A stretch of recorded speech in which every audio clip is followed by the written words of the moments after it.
We here for a little late night live.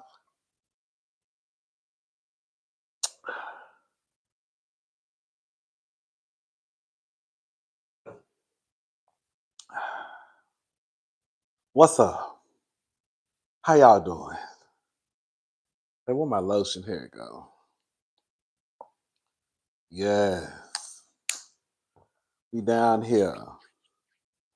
What's up, Miss West End girl? What's up, Diva? What's up, Rain? What's up, CJ and Jay and C John the Gamer? What's up? Miss Nyla? Miss Higher Up? What's up, Nikki? Yes. What's up, LaWanda and Jazzy? Oh, I got my chopstick. Oh, I'm gonna be mad. I'm gonna have to get up. What's up, Total Insight? What's up, Sugarcane and Vita? How y'all doing?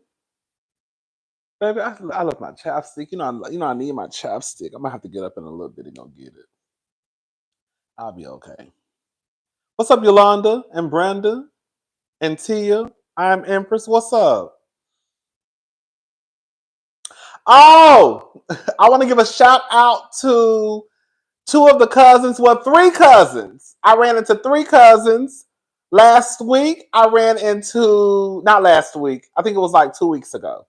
It was recently, like about a week or two ago. About 2 weeks ago. Anyways, Desiree.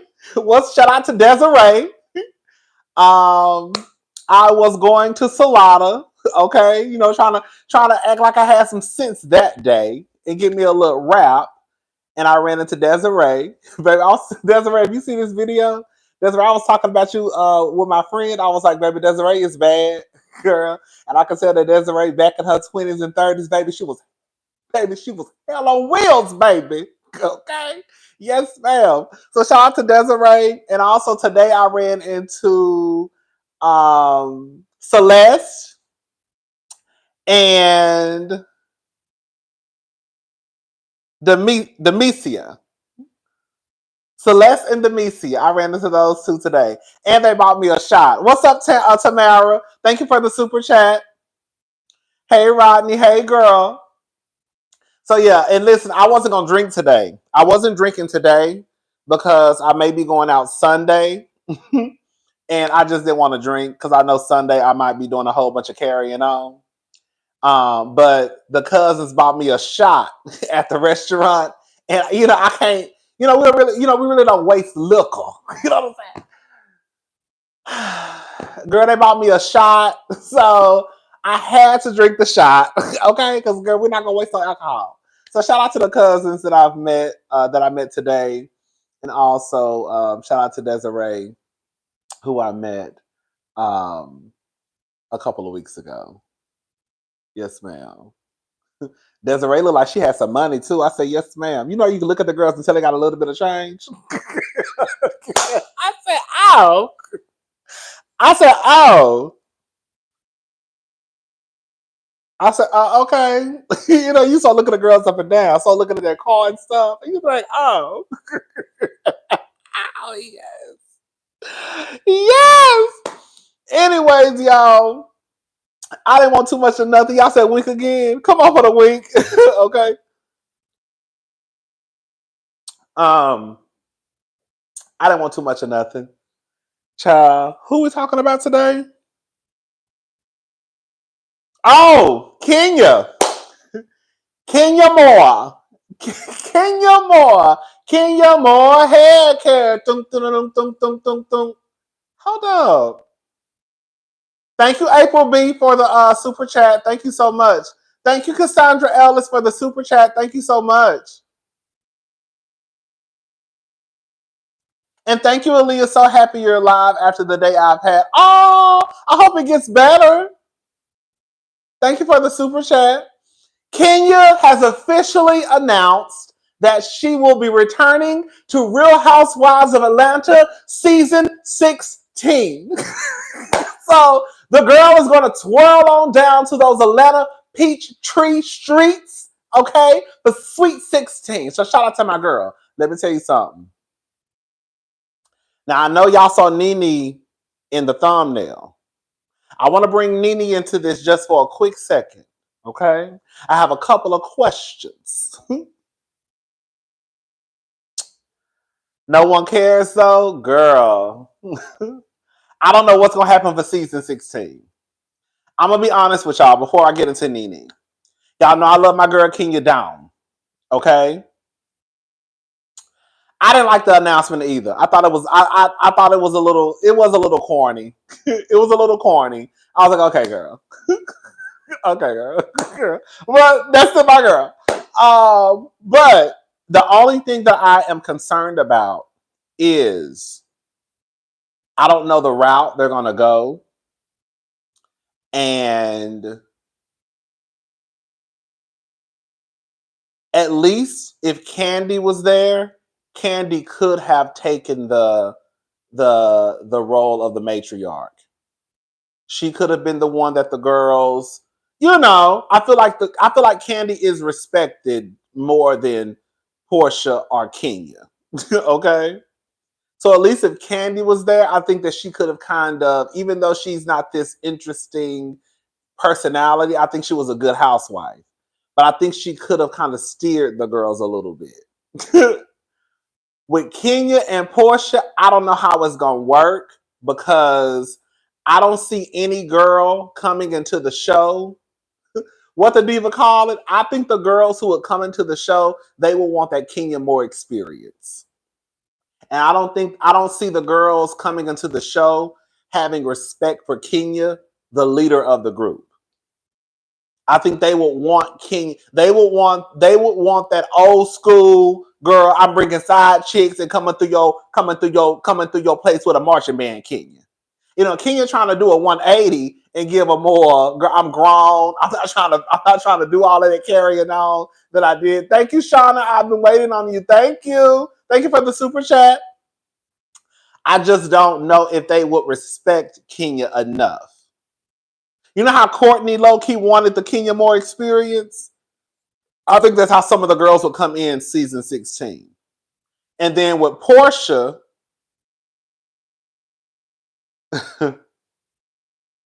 I think that with Porsha and Kenya, it could come in, it could be just another divided cast. Because I think the girls are going to come in thinking that they have to choose between Kenya or they have to choose Porsha. Like, I don't see the girls coming into season 16 as it being one, they like to call it a sisterhood and just letting the chips fall where they fall, and where the conflict arises, the conflict arises. I don't see it being that. I really see it being divided and it's going to be Team Kenya and Team Porsha, and I could just see it still kind of low-key being a mess. But I think it will be up to Porsha to really make sure that it doesn't go down. Because we know Porsha, I know y'all know Porsha ain't my favorite housewife girl. But Porsha, she will flip-flop on the girls in a heartbeat. So I don't know. I don't know how this is gonna work. I really don't. I'm hoping that Kenya can come in and kind of take that matriarch role. And still have conflict, still do the necessary, the necessary reading and shading, but still kind of be the leader of the group. But I don't know if the girls are going to allow Kenya to be that girl, because I think they're gonna come in wanting to go toe to toe with Kenya. Anyways, now, thank you, Nashina. I honestly have to reevaluate my dislike for Ken after seeing this BS done to Candiace. Production made Kenya the villain when she may not really be one. Child, I've been trying to tell y'all Kenya not the villain. Porsha is the villain. I've been trying to tell y'all that. Porsha is the real villain of the Real Housewives of Atlanta. Kenya was the person who they made the villain, and people just ran with it. But if you really compare the things that Kenya has done versus to what Porsha has done, Porsha real life coming to your house as your coworker, and you know what I'm about to say, walk out with your husband and your Hennessy. Porsha is the one who will spread a rumor about you taking her back to a sex dungeon. Kenya ain't never went that route. She ain't never accused her husbands of SA. She ain't never accused nobody. Baby, you so messy.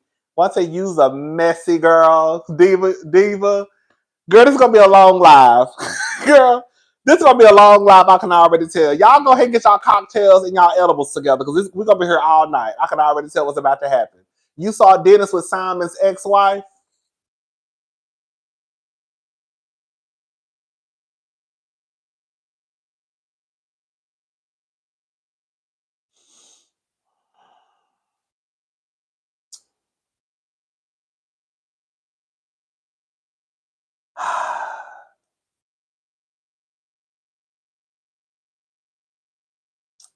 Girl, let me take a drink. You know I wasn't gonna drink today. Girl, I wasn't gonna drink today, but since I took a shot with the cousins at the restaurant, I said I might as well go ahead and just take a look, just finish out the night. Girl, I done already started, might as well go ahead and finish. Girl, we'll start over tomorrow. Okay.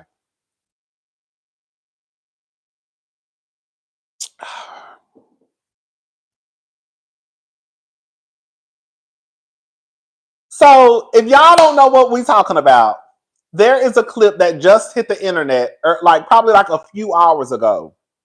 It was Fallon and Dennis. And they were on either Dennis's live or either Fallon's live. I don't know where they were at, but they were together. And I think they were at a restaurant, a bar, a lounge. I don't think that they were they were not at somebody. They weren't at a house. They were like outside, like at a restaurant somewhere. Yes, it's a small little clip of Fallon and Dennis. And did y'all see the clip of Fallon? Let me play this clip. Girl, I wasn't even going to, I promise y'all, I was not even going to talk about Fallon because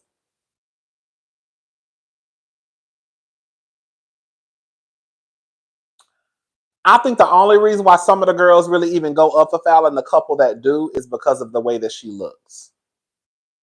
I'm just going to call a thing, and I'm going to say it as nicely as possible. Fallon gets away with being called ghetto and hood because of the way that she looks.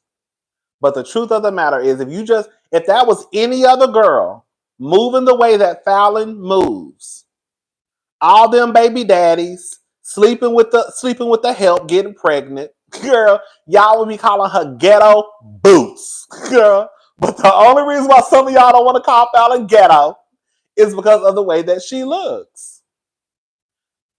Fallon is not interesting. I do not want to see her on Real Housewives of Atlanta because I already know what type of energy she's trying to bring. And y'all know I don't even go up for Porsha. Okay? So for me to be saying this, girl, it's a cold day in hell.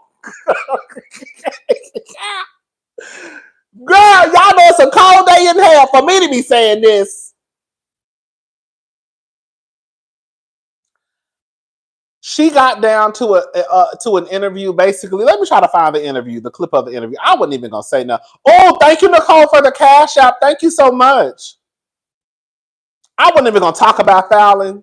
I really wasn't, because I just don't like talking about Fallon because I feel like she's boring. I feel like she was a mess on Housewives, and I feel like now, like girl, we don't care. We don't care. She probably gonna have a baby by Dennis. I wouldn't put it past her. She popped up. Like I'm telling y'all, I think Fallon really be paying the blog to post her because Fallon is not that interesting for her to be popping up all around my goddamn timeline the way that she does. Thank you, April. I think April Aries. I think Porsha and Kenya gonna tag team against the new girls. Drew gonna look crazy as usual. Thank you. I feel like the same way I felt like at one point TJ Holmes and the white lady who he cheated on his wife with, the Amy. I feel like they were paying the blogs. I also feel like Fallon is paying the blog. Why is Fallon always popping up on my timeline? Like what? She coming out with like a date, like a Fallon Looks for Love show. Fallon's coming out with a show about her looking for love. Girl.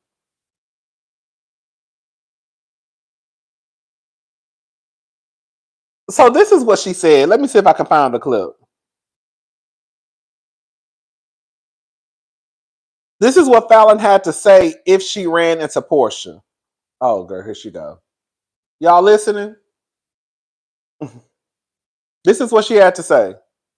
Into each other all the time. When you run into each other, he doesn't speak to you. I have reached out to him once before. I sent an email. That was before their divorce went. Hold up. Is that the clip? Oh, no, this is the clip. Now you got an attitude, and you the one brought that heifer up. Hello? You brought the heifer up, now your head hurt. Okay? Listen, we gonna talk about it now. We talking about it. Shocked to find out when Porsha and Simon separated? No? Was anybody? You think that was real? No. The whole relationship, you don't think it was real? You don't think it was real at all? No, I think it was just a ploy to get back at me. So let me ask you this. If you ever ran into Porsha, what would you talk to her about? That wouldn't be a safe scenario. Oh. Why? It's smoke? For her, or? It's smoke. Like, I mean, at the end of the day, she knows what she did. It could play out in the media however everybody wants to try to play it out. I know what she did. Simon knows what she did. Porsha knows what she did. That wouldn't be a safe scenario. So I wouldn't even put myself in a predicament of even allowing that. I'm a grown woman now. Oh, to talk to her. Talk to her. Ain't even gonna be no talking. Now I'm just gonna say this. The first thing is this. I think Fallon fights.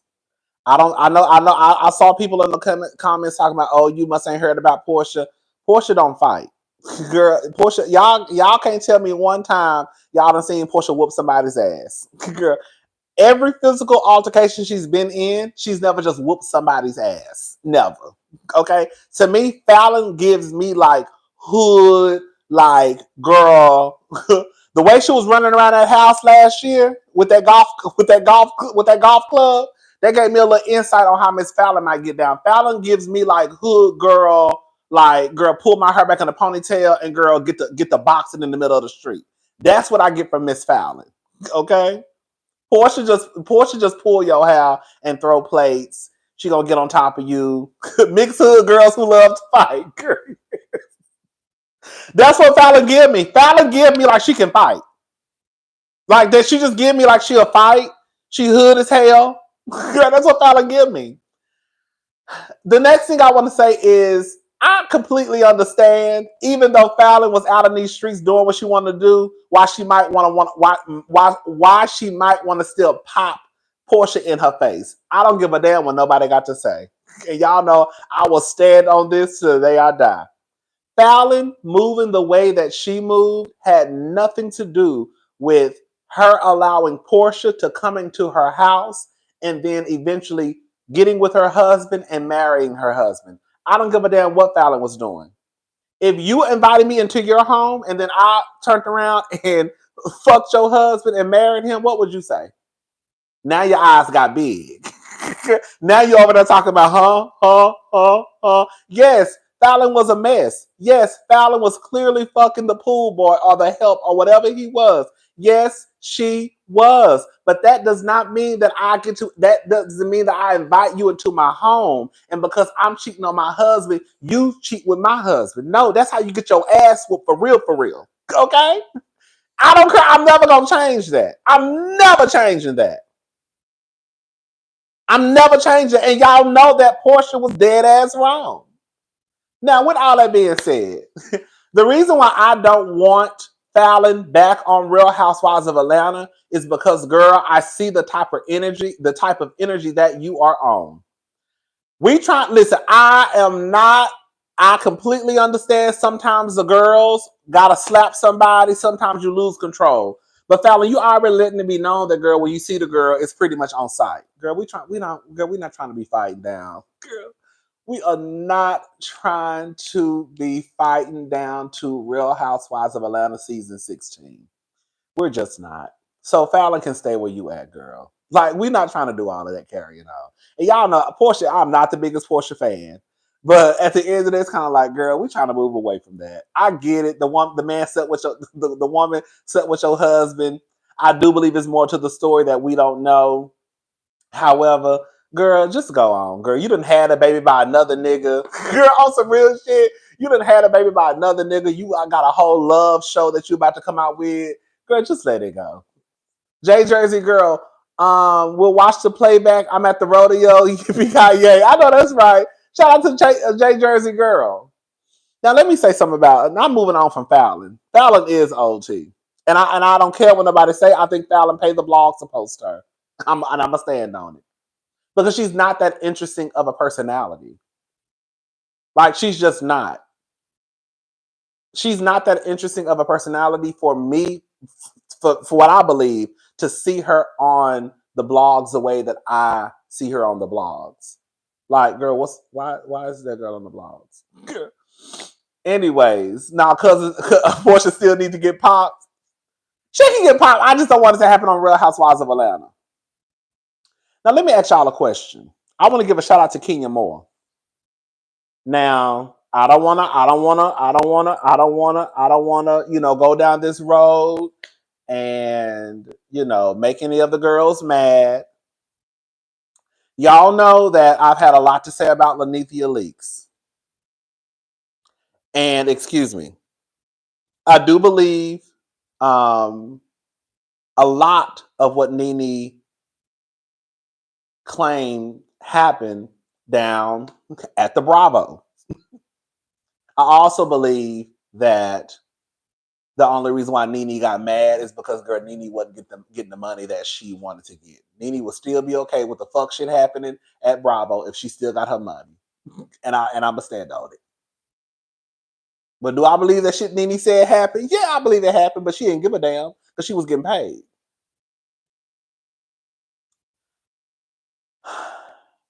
You should have took the Kenya Moore route, Nene, and you would probably still have your job. Because let's just call a thing a thing. Kenya, what's up, Carlos? Oh, okay, shake the table. Maybe if Nene looked like Giselle, Bravo would have hung on their hopes and dreams to her. Ooh, onto her. Okay. We getting into y'all know we getting y'all know we getting into Potomac. Y'all know we gonna get into Potomac, right? Y'all know that, right? Okay.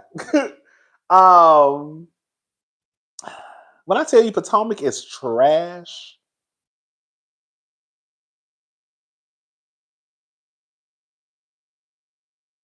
I'm getting ahead of myself. you see how fast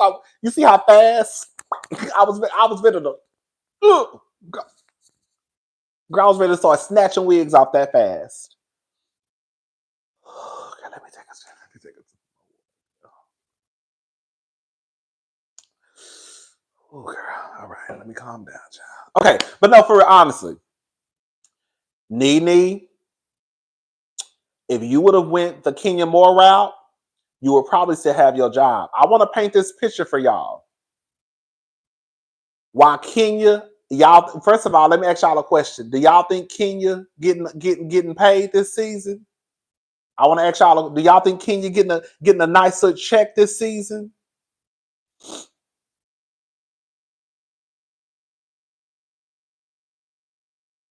No. Oh. Yeah. Yes. I see one no and two yes. I think so. No. Okay. No. I do. Yes. Yes. Yes, because Candy gone. Of course. Yes. Okay. I see more yeses. Probably not. I said, okay, not like Porsha. Porsha not getting paid like that. I know y'all want to believe it. Porsha not getting paid like that. I don't think she is. Porsha not getting paid like that. I don't think Porsha getting paid like that. I don't. I think Porsha probably receiving her same paycheck she had. So listen, this is what I think about Kenya and why Kenya played it smart. Kenya Moore went down to Carlos King's YouTube channel. And y'all know Bravo don't even fool. Well, I don't know that to be true, but the way Carlos kind of be dragging Bravo, you would think, or at least a housewife. I'm not gonna say Bravo. I don't think that. I know Andy probably don't fool with Carlos, but she went down to Carlos King's YouTube channel, and Kenya literally voiced her concerns, what she wasn't happy with. She didn't do it in a way that really just shook the table too much, but I know that they paid attention to what Kenya was saying. My girl is smart. She let the people know she wasn't happy. She let them know that she wasn't satisfied with production. She needs somebody that she can go toe to toe with. If you go back and watch that review, go back and watch the interview, Kenya said all the things that needed to be said. And Kenya still got her job. Because the way Kenya handled her business, the way that Kenya handled her business was not for her to go in and take personal shots at people. And I'm sorry, Lanithia, that's what you did. Okay? Kenya was down to the Carlos King YouTube, and she kept it professional. And she let the girls know, girl, I'll walk away. That's what she said. That's what she said. She said, baby, I'll walk away. I can make the money. I've made it before. I'll make it again. Which was, I think she was talking about Mark then. But still, if I'm not happy, what she say? If I'm not happy, I'll walk away from a situation. That's what she was saying. She was putting it all out on the table. She put professional fish, baby. That's what you call professional fish. Hello? That's what you call professional fish. Kenya went down to that YouTube. She went down and she said right across from Carlos King, and she said, I'm not happy with this. I'm not happy with production. They didn't show my storyline. I will walk away. She wasn't down there calling nobody no cokeheads.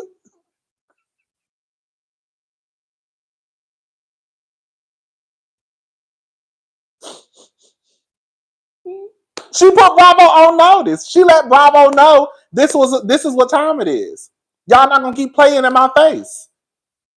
I think it's absolutely disrespectful that y'all don't have me. You know, that first chair, it means a lot to Kenya.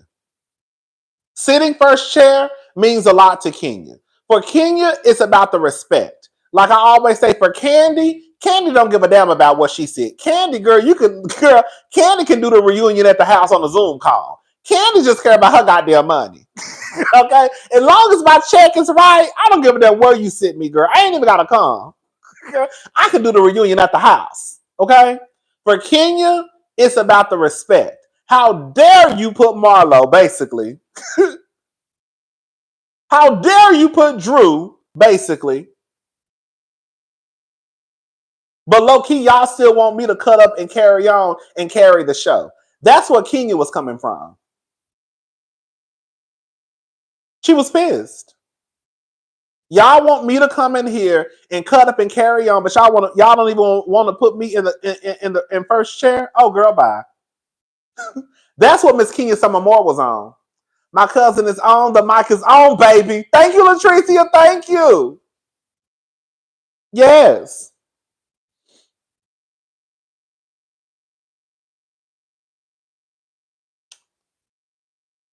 So shout out to Kenya for handling her business and letting the girls know this is what it's going to be. And y'all not going to keep playing in my face like y'all been playing in my face for the last couple of years.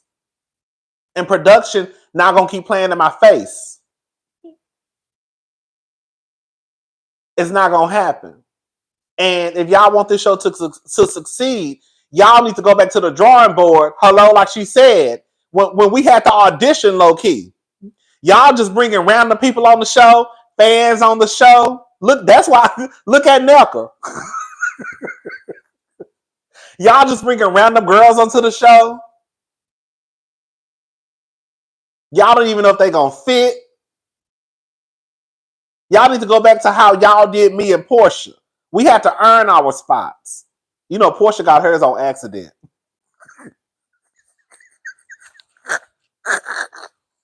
It don't matter. I guess it don't matter no more, child. It don't matter. She down. You know, she got hers on accident.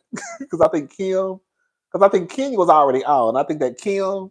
Anyways, girl, we're not gonna go about it. Let me shut up. I feel like arguing with the girls. I feel like arguing with the girls, child. You know the girls suck. I know.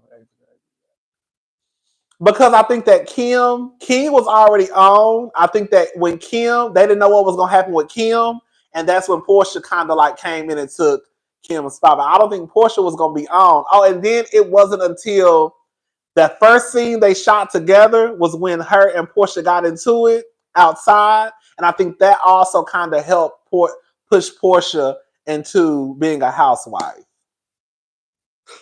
Remember when? But some of y'all don't want to. Some of y'all don't really want to remember how the whole Kenya and Porsha beef got started. Correct me if I'm wrong. Acknowledge me when I'm right. I believe that the Kenya and Porsha beef got started because Porsha told Kenya she was on the curb where she belonged, and ever since then it just been down. It went downhill. But some of y'all don't want to say that that Porsha was the one who started that beef with Kenya.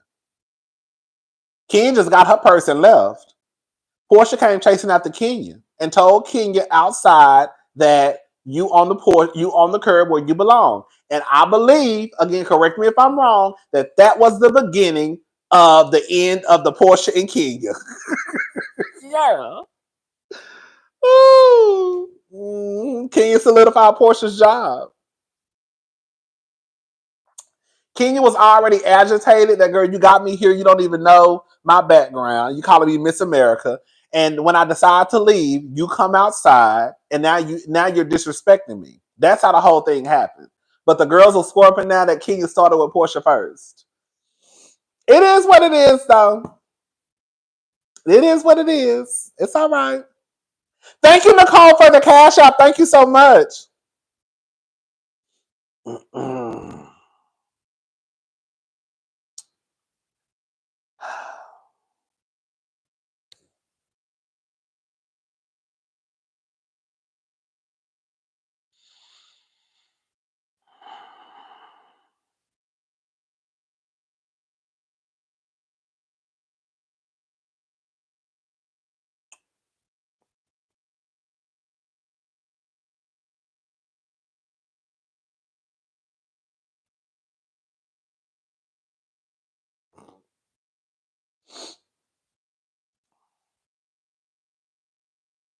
Ain't I dramatic?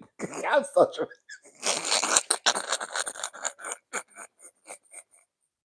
Girl, that's I was so dramatic. I really be over here putting on a whole production.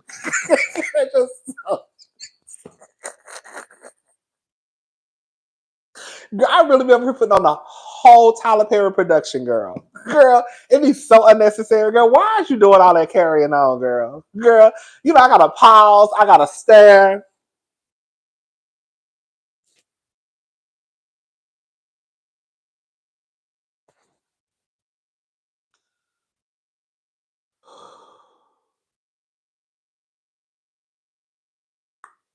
Girl, you know, girl, I gotta do all of that. Girl, I gotta let the people know, girl, what's about to happen.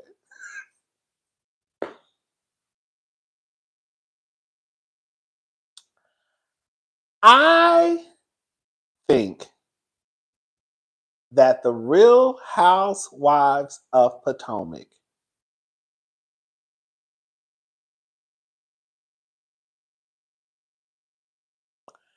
is absolutely trash.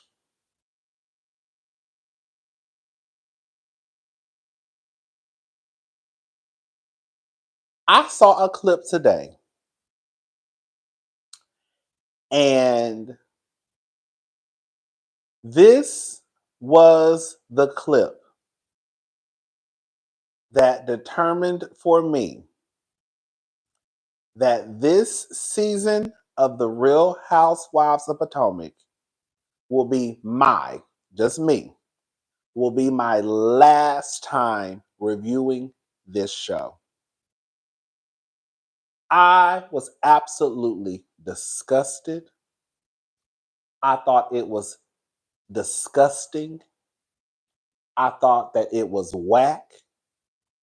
I felt bad for Candiace. I really, really did. Now, let me tell y'all something. Y'all know I'm a little sensitive, right?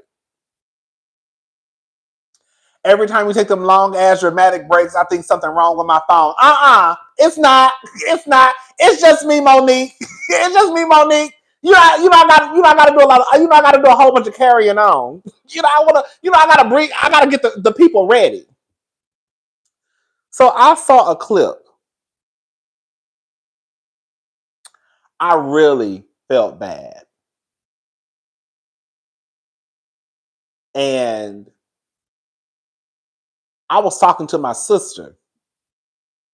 My sister isn't even just like a crier like that. And even I hadn't even talked to my sister about the clip. And she texted me and was basically like how she almost started crying watching the clip. I felt so bad for Candiace because I really feel like at this point, they're just using that girl as a punching bag. I really do feel that way. I really honestly do. And I get that every girl has her season on the show. That's what they say. Erica Jane, they say, girl, it was really sad. I was just like, it really, I was literally in my bed about to cry. Girl, that's how I was like, oh my God, what is going on? Girl. I just felt bad for Candiace. I don't know. I don't know what I have. I've said this before. I really honestly think that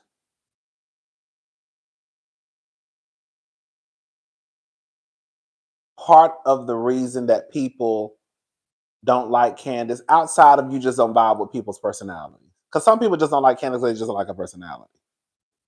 Okay, it is what it is. But I just never could understand why the viewers had the way they took to Candiace. And I definitely don't understand how Andy Cohen, Bravo, truly original, but especially the people who are really in charge, because y'all hire the production, how y'all could even create this environment where this woman is pretty much in a hostile work environment. We're going to have to call it what it is.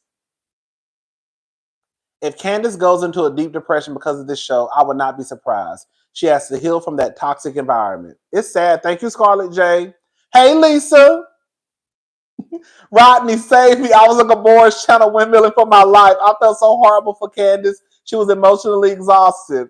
Shout out to Lisa. Shout out to Gabor. Thank you, Lisa. Again, when I first started watching Potomac, I didn't like Potomac. I thought it was whack. I did. I said, oh, they fake. I knew they were. I knew that the women on the show were fake. And then I didn't watch season. I was like, I'm not watching season 2. And I didn't watch season 2. And then I came back season 3. And Candiace was one of those people. I've told y'all this before. Candiace was one of those characters or, a cast member. I could take or leave. I didn't go up for Candiace. I didn't dislike Candiace. I remember me not really caring for her performance at the first reunion. I was like, It wasn't until I felt like I would be online and the vitriol that will be thrown at Candiace, I would be like, girl, where's this coming from? Girl, like, I really didn't understand it. I was like, girl, why is people like, girl, like, what is going on? Like, I honestly just did not understand it. And this was coming from someone who, girl, I didn't too much go, I didn't care about no Candiace. Girl, like, girl, I mean, girl, she cool. She all right. You know what I'm saying? But I mean, and then when season 5 happened, it just took a whole nother turn. And I was just like, this is a mess. And I really started to feel bad for her because I thought that the reasonings that people would give, I thought that they were bullshit. And I still think it's bullshit to this day. I believe that some of the girls and boys who watch baddies, who watched Bad Girls Club, they found out about this fight that just so happened on a housewife show, and I think they all came over.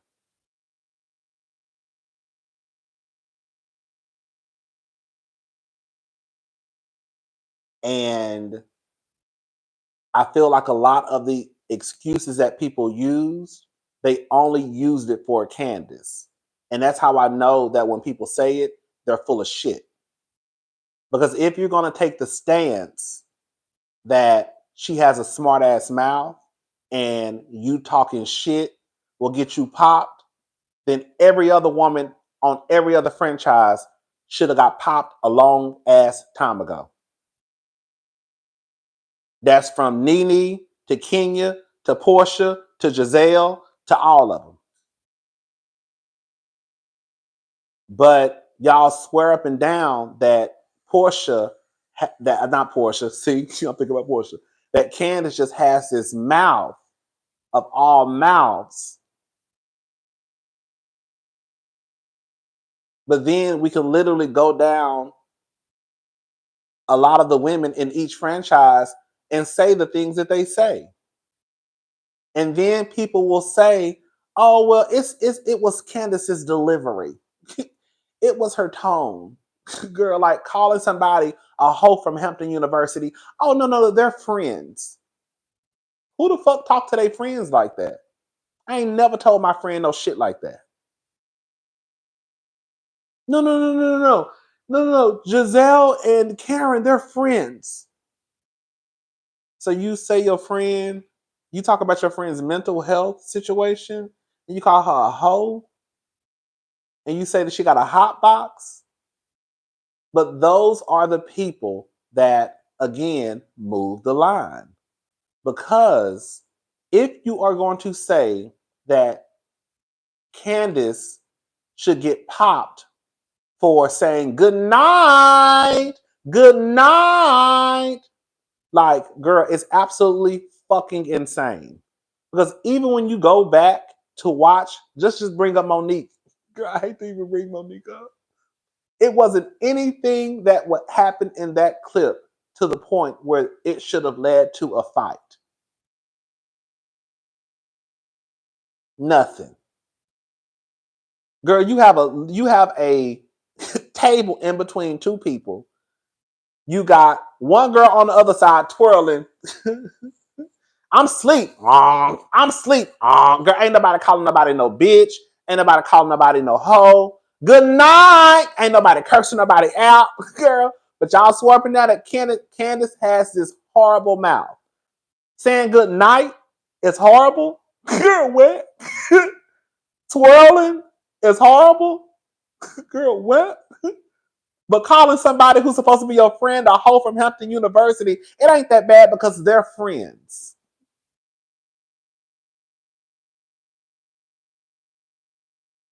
Okay. People hate Candiace because of her privileged upbringing. We can't do nothing right. Oh! Thank you. You know I'm getting into it.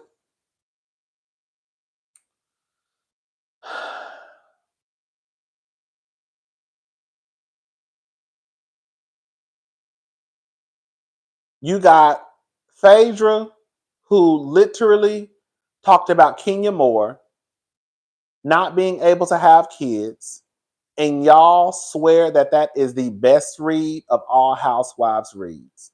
Now, this is coming from someone who didn't even have a child at the time, could have been struggling with her fertility, but y'all did not care. Y'all said it was still reading. Was Kenya supposed to get up and pop her in the face with a brick? Because like y'all said, when you talk shit, you get popped. You talking about that latest fertility journey, you get your ass whooped. That's what y'all said. That's what y'all said. So Kenya was supposed to get up and walk across and beat the shit out of Porsha. I mean, beat the shit out of Phaedra.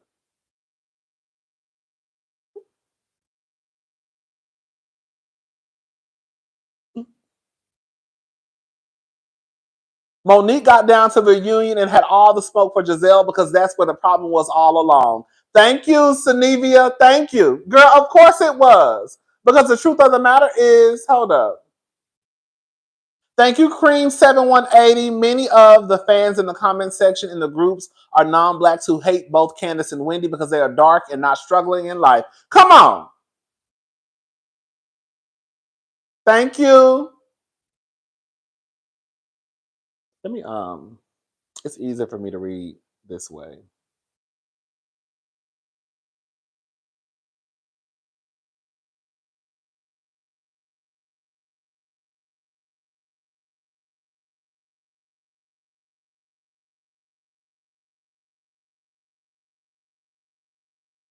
Thank you, Ms. Behaving. Andy Bravo and Truly Original don't like, respect, nor value intelligent black women. They prefer to promote black women that are less than smart, hood boogers, promiscuous, and the poster child of trauma. I believe it too, because quiet as it's kept. That's part of the reason why.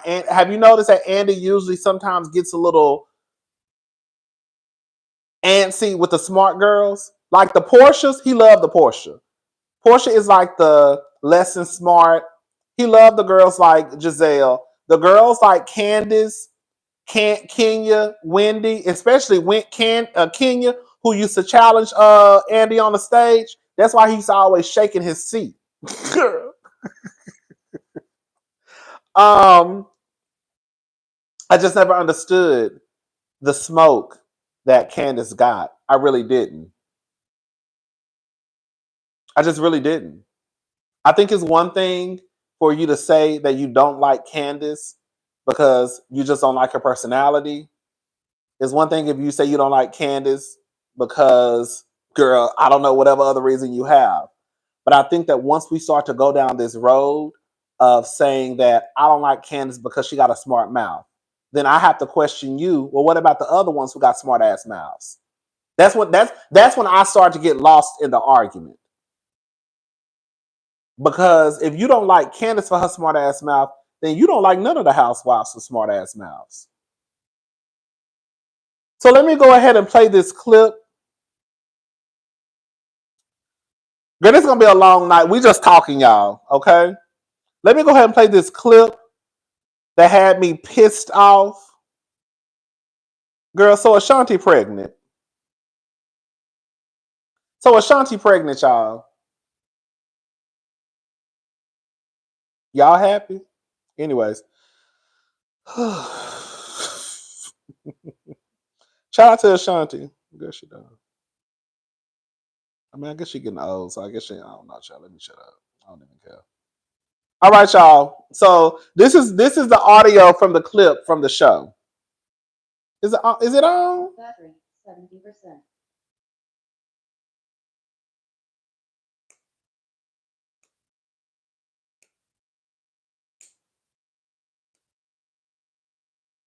Thanks, Deborah.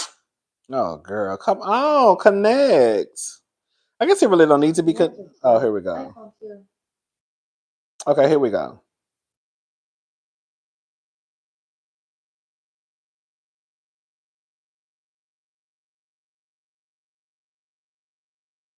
Candiace, Wendy. Wow. Hey, everyone's response. Wow. Y'all want me to be friends with this? Like, you want me to make up with this? But what did I do? Here you go again with these blanket That's statements. how I feel. What did Wendy do with that? do in the physical altercation when each time you see me literally dodging not to get? So what did Wendy? She was in the group, but What she did Wendy do? Okay, I'll take Wendy out of it.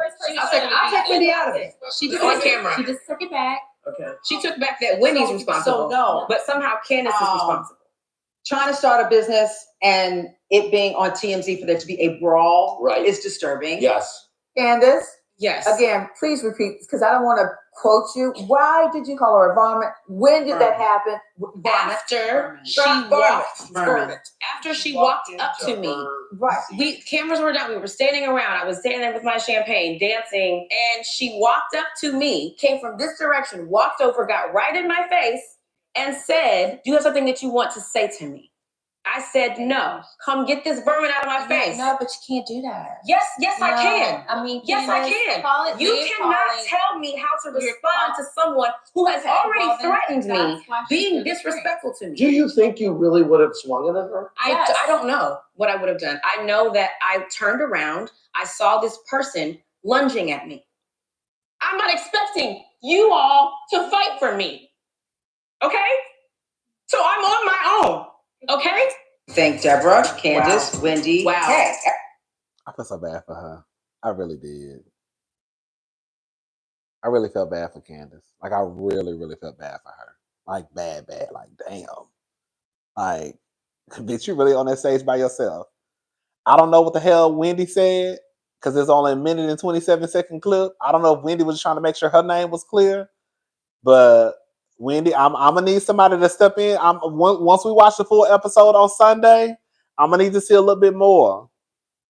Let me read the super chats. Hold up. 27-second clip. I don't know if we.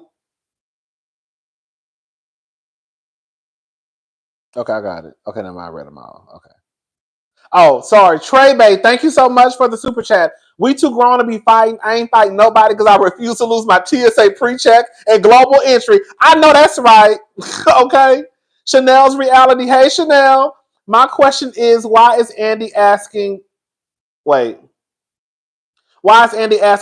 who she thinks is at fault at the fight? She wasn't there to see. Shouldn't he be asking the 3 brown chicks who were hit? Child, let me tell y'all something. I don't give a damn if that is Giselle's, whatever that is. That a clothing line? I don't know what it is. All Giselle had to say, this lets you know that all Giselle had to say was, I don't know who started the fight because I wasn't there. I had to go and see about my father. But I will say this.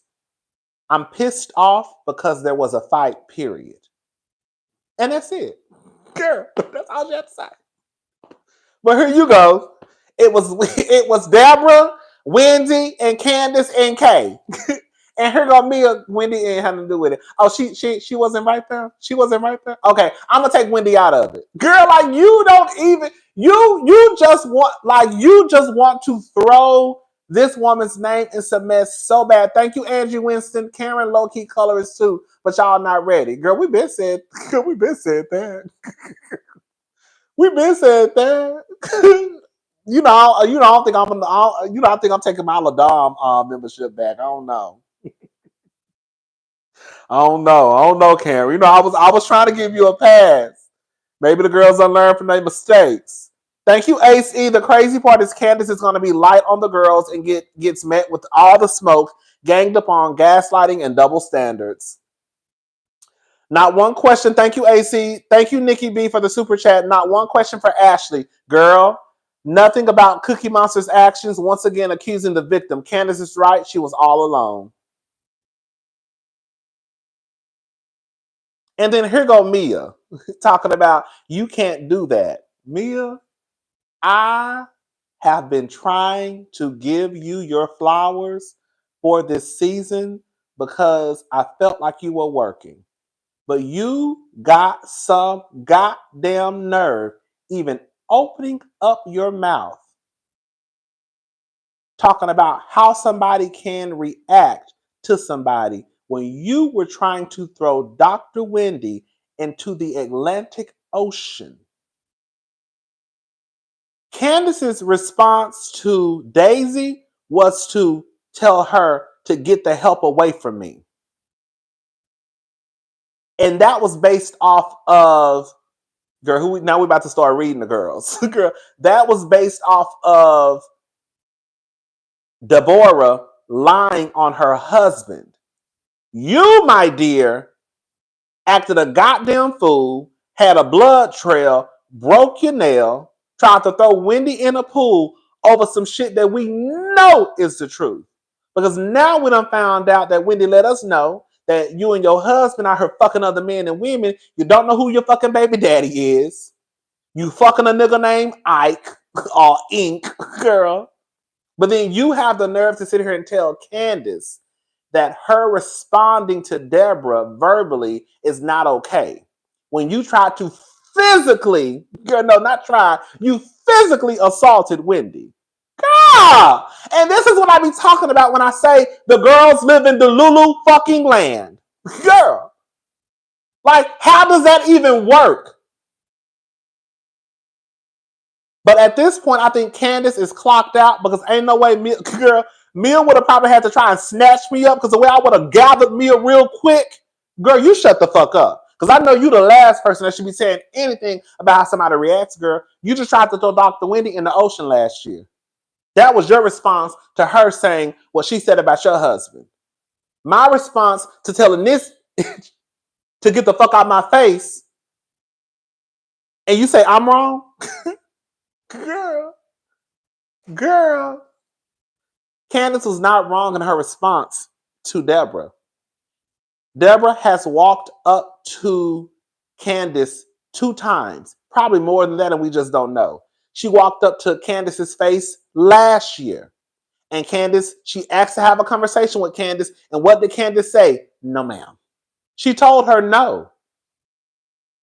Now you're walking up to this woman again, wanting to have a conversation, and she's telling you no.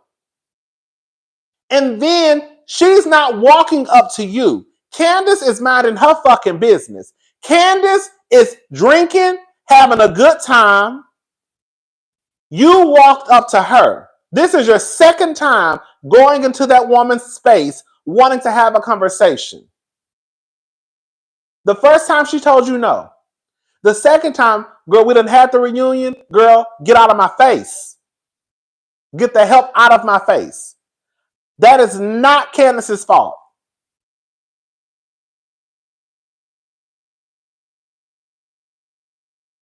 Thank you, Chanel's Reality. Andy's statement to Candiace, the new girl, should have been, we're so sorry. I'm so sorry that you guys were attacked. This never should have happened. Exactly. Kendra S., thank you for the super chat. Approach me aggressively and I'm going to defend myself. State. Whatever that looks like for me at the moment. Oh, baby, don't let my kids be there, okay? Thank you, Shan. No one on the stage is Candiace's friend, including the good doctor. And Mia got some nerve. Girl.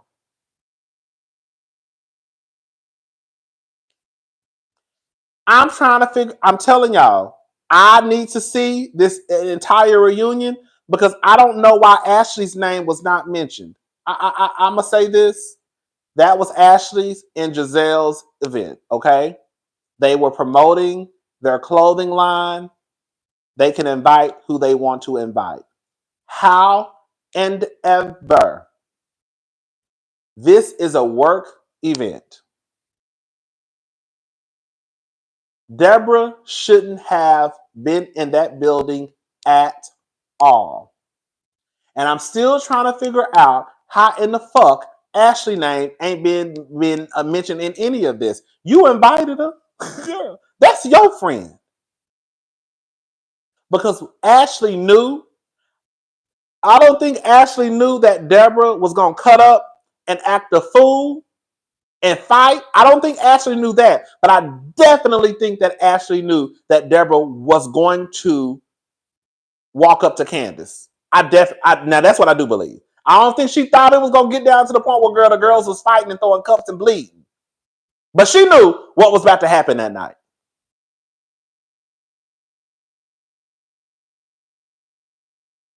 Thank you, Men X Made. And mind you, Candiace saying she was on my own was T, because I think she can tell that depending on the situation, Wendy will play the call drops. Listen, y'all know I have told y'all I love Dr. Wendy, but this is the thing. The girls don't like to say that I'm fair, but did I not question Wendy's friendship when it came to Candiace? I think last season or the season before last. I think last season. Did I not? Did I not? When I see shit that I don't like, I call it out. I've been questioned the friendship just a little bit. I think they have each other's back, but I wish that they had each other's back. Like, I think in this moment, I think that in Dr. Wendy and Candiace's situation, especially like at the reunion, you have to kind of back up your sister. Even though it's every woman for themselves, that's not the case in this situation. It's literally them against y'all. So if you see Candiace is going down, sweetie, you're going to have to step in and say something. But again, I think that they both were not necessarily, I know Candiace was. I think Wendy at that point, not to make excuses for Wendy, but I think Wendy at that point was just like, girl, I'm just going to get my check. They don't fuck with me. I don't fuck with them. I think that for her, in a way, this is going to sound so fucked up. We got to talk about her house being broken into. I think for her, I think that in her head, she's just like, Candiace, this is a losing battle, girl. Just come and get your money and girl, just go home. And Candiace's head, Candiace is like, no, they got me fucked up. And I think Wendy is just on some girl, let's just get this money. We ain't even got to fool with these helpers. Thank you, Wendy Go. Giselle is only beautiful when she smiles, but when she has a straight face, the ugliness of her heart turns her face into an old mean mug. Her ugly spirit overcomes her beauty. Ooh, thank you for the super chat. Chanel's reality, thank you again for the super chat. Let's be clear, Bravo, Mike, Deborah, and invited her. There we go. There we go. Tamara Roden, thank you for the super chat. The line is always moving. It sure is. Lisa, thank you for the super chat. Giselle said on the Ultimate Girls Trip that Candiace, she sure did. That's girl. I'm so Lisa. I'm glad you mentioned that because Giselle, for the girls who watched Ultimate Girls Trip, Giselle said out of her own mouth. Let me read the super chat. Giselle said on the Ultimate Girls Trip that Candiace doesn't start stuff; she reacts. So why now is it on Candiace? Just cancel the whole show. Giselle said on Ultimate Girls Trip out of her own mouth that Candiace does not start stuff. Candiace reacts. Giselle Bryant said, I'm so happy. Let me take a screenshot of this so I can remember to say this shit on when I do my review. Hold up. Let me take a screenshot. I need to remember this. Okay. You know, I have a lot going on up here. I got to remember shit. Giselle said on Ultimate Girls Trip that Candiace does not start, she reacts. And that is the truth. I'm not saying Candiace ain't messy. I'm not saying Candiace ain't put her foot in some mess. But for the most part, Candiace reacts to the action. Okay?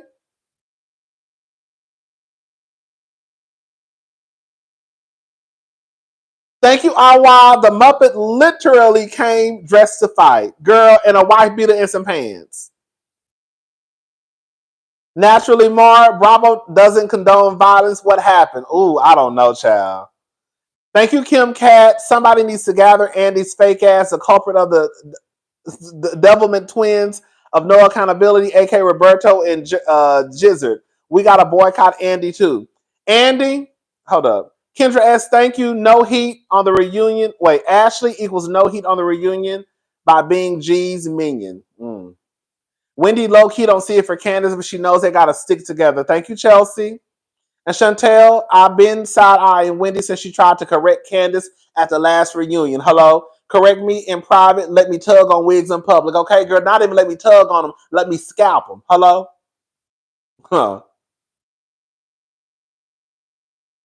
Thank you, Angie. The reaction of the RHOP reunion was a deciding factor in canceling BravoCon 2024. The patrons would turn the green-eyed bandits every which way but loose. Girl, they booed them on stage last season.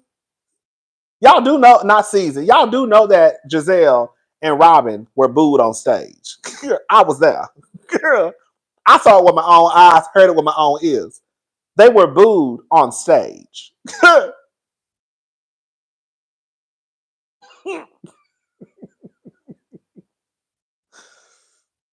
They were booed.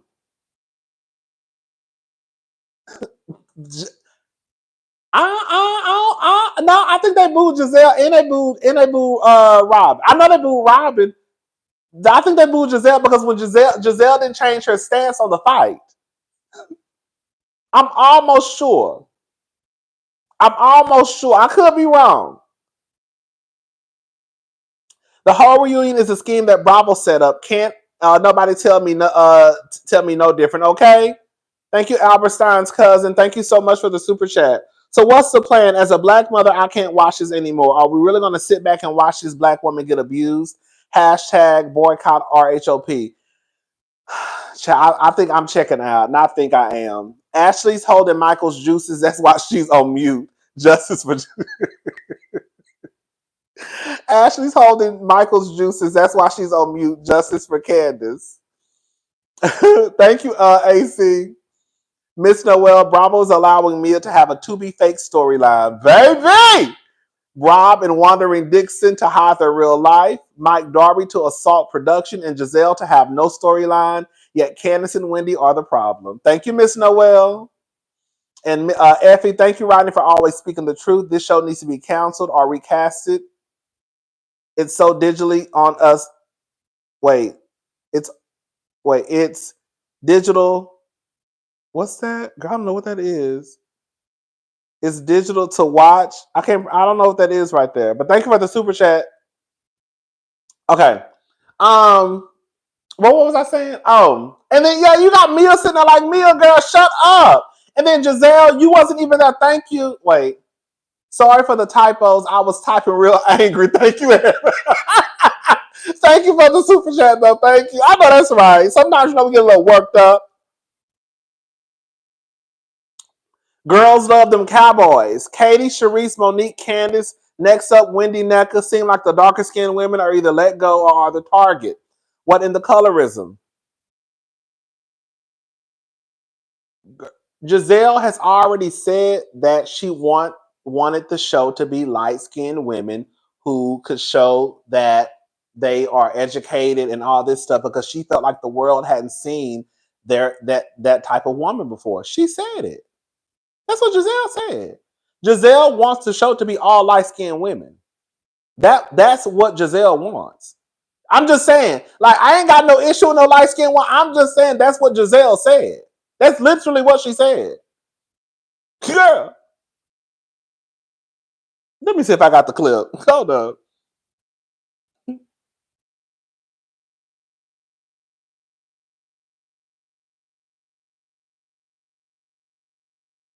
Let me see. Let me play it. Y'all know I ain't got to make up shit. Hold up. Hold up.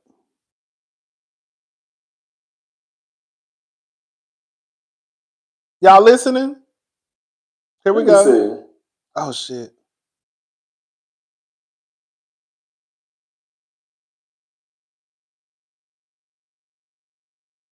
Oh God, listen, he been dying to say her name. Okay. He been dying.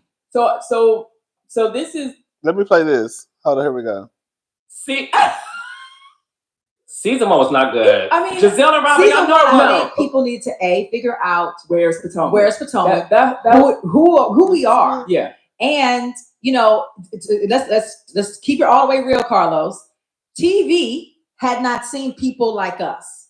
Had not seen light-skinned, green-eyed bandits. Didn't understand. Okay, they're educated. They black women. They went to college.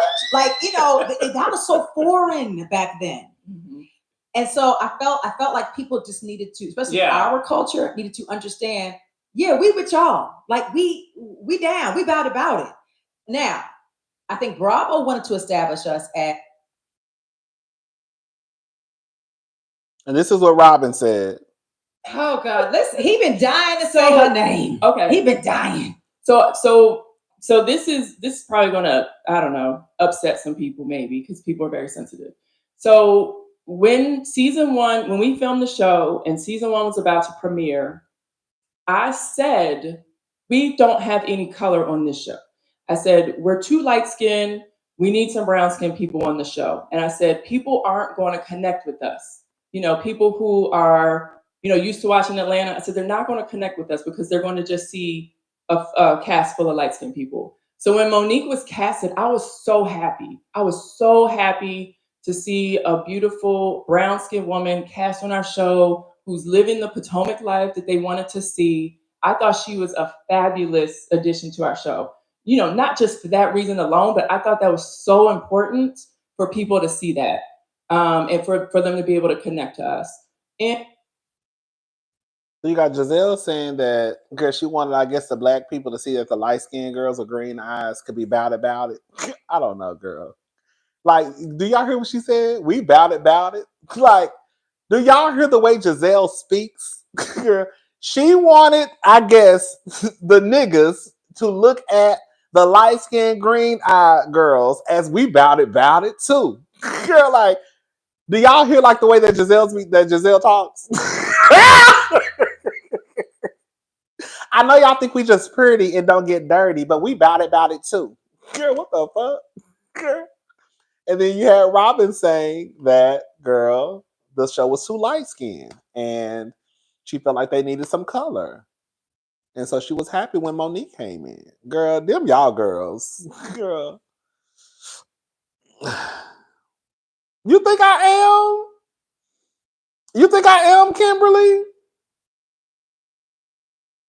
So you think I'm misinterpreting what they said? I don't think I am, because when you take in what Giselle said, and then you also take in that Karen said that Wendy doesn't fit the aesthetic of the group, then what's your interpretation? I'm being honest. Because because Karen has said that Wendy doesn't fit the aesthetic of the group. You have Robin saying that it was too many light-skinned people, they needed some brown in the group. You have Giselle saying that she wanted black people to know that, girl, they're about it too. So I don't know. Maybe I am misinterpreting. I don't know. I don't think I am, though. I don't think I am. I could be.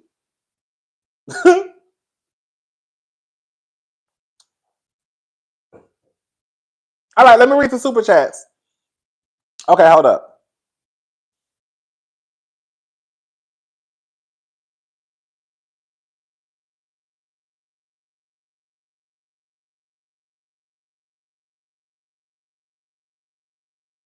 Lady G, I'm sorry, but Wendy has always been for self since she got on season 5. Her defense of Candiace depends on how much heat she's getting. Thank you, Lady G73. Total Insight, thank you so much. The abuse is too blatant, and Andy and Bravo is okay with it as long as it means ratings and money. You're right. Boycott RHOP to challenge a hostile environment that Andy and production encourages and fosters. Thank you. Miss Noel, Bravo is allowing me. Oh, I just read that. Thank you for that one. Oh, no, I didn't finish reading. Oh, no, I did read that one. Okay. And then Sean Living Life said both Ashley and production invited and wound up that Deborah Muppet mic'd her up, put a battery in her back, and let her go. That's who's at fault. Thank you. But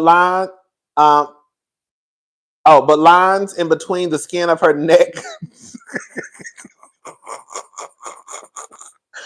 Oh, girl, I don't know why y'all be sending me this shit. But lines in between the skin of her neck, dark skin, though. Okay, the fuck on Gizzard. Oh, that was so mean. But lines in between the skin of her neck are dark skin, though. That was so mean. Oh, my God. Oh, God. Girl, love them Cowboys. Thank you.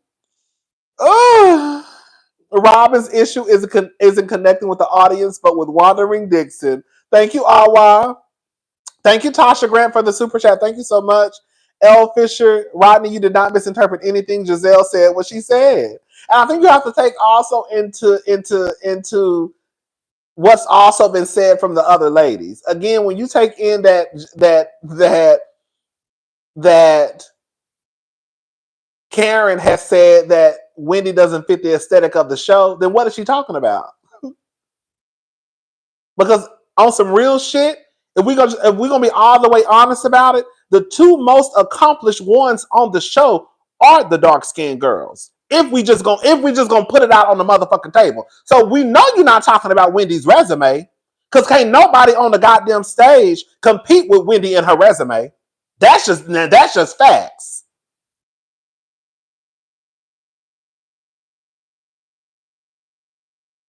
And I know y'all ain't trying to compete with Candiace's. Miss 2 degrees, girl, 6 degrees in between both of them. Miss Howard University, Miss Pageant Girl grew up in the country club, girl.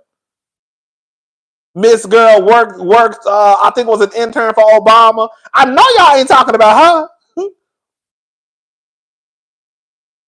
So when Karen says she doesn't fit the aesthetic, and then when you take into consideration the other shit that's been said, girl.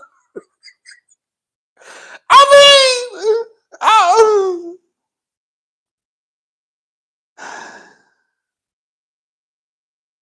Love 211215. Oh, come on. You wanted a dark-skinned woman on the show, but proceeded to isolate her for what reason? They can miss me with that. Come on now. Tosh Grant, thank you. Not Monique being the diversity hire. Girl! Oh, wait. Come on. Love 211215. And how are you going to say we don't see light-skinned women when that's all we see on TV and movies? Just a bunch of BS. That's how girl, it's no shade. That let you know how far disconnected they are from reality. Rebel Sunflyer, thank you. And the dark-skinned girls want y'all to stop thinking they only come from the hood.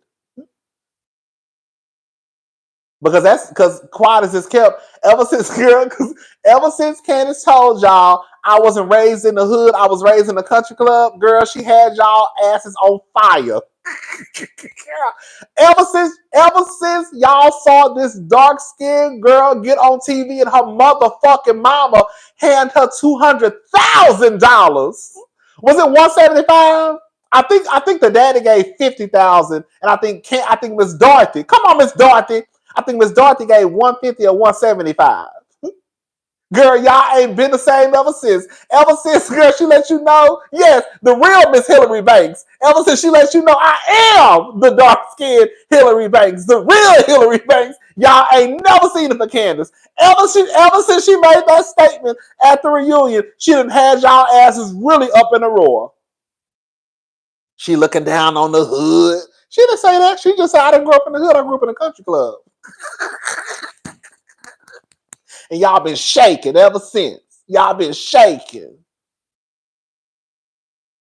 Child. Miss Noel, thank you. Candiace needs to pull an Ebony K. Williams and take Potomac down. Okay? Thank you, Sean. Living Life. Giselle looking for some high yellow validation from us darker folks. The colorism is real. Ooh, call it. That's what she said. We bout it too. We bout it. Do y'all hear the language that Giselle uses? Just like when she was talking about, what's the basketball player? James Harden. And was talking about how she knows his beard has nothing but watermelon seeds and fried chicken and smell like weed. Y'all don't remember that? Okay. It's a legit unconscious bias ingrained in her from her upbringing and the culture she grew in. Thank you.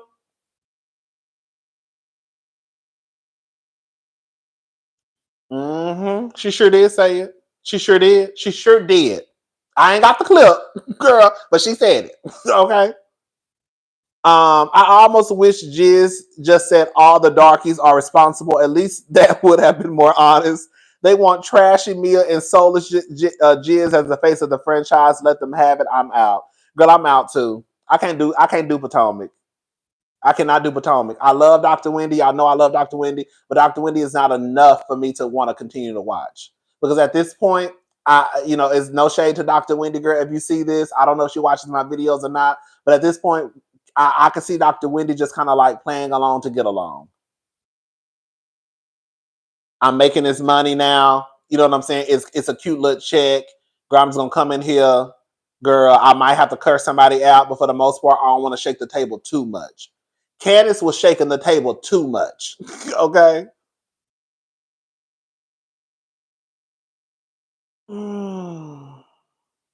Candiace said she lived a charmed life. Okay? Thank you, Jay, for the super chat. Your fine ass auntie. I know that's right. Thank you for the super chat. The two most accomplished are the dark-skinned girls, and the two richest were also the darker girls, Sharice and Monique. See the green-eyed bandits pattern? Okay.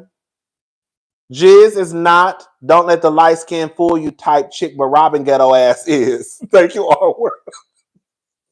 Thank you, Art World. Okay. Thank you, Cynthia, for the super chat. For the cash app. Thank you so much. I think the show was a mess. I think the show was a hot ass mess. Quickly, let's get into Dr. Wendy. Dr. Wendy, girl. Dr. Wendy's home was broken into, basically. What's up, Faith, Love, Life, and Style? Gag is Giselle and Robin are insecure to have yet to leave their sunken place after being dogged out by hubby and didn't give a fuck about a green eye. Hello? Because, and can I say something too? And I really don't like, let me shut up. What Nucka gonna do when her marriage is a target next season? Hello?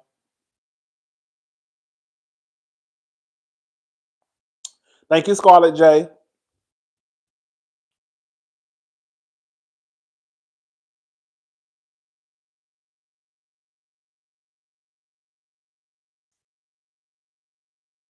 It literally, I'm gonna go ahead and say it. It literally makes you a colorist in my book whenever someone of a darker hue calls out colorism and your response to that person is you must hate your skin color.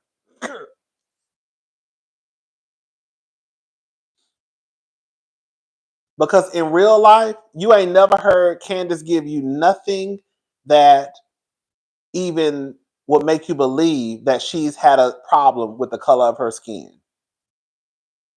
Now, if we want to be honest about it, the two, especially Miss Robin, the two, you got Robin on the other side who has to fight to prove that she's a black woman.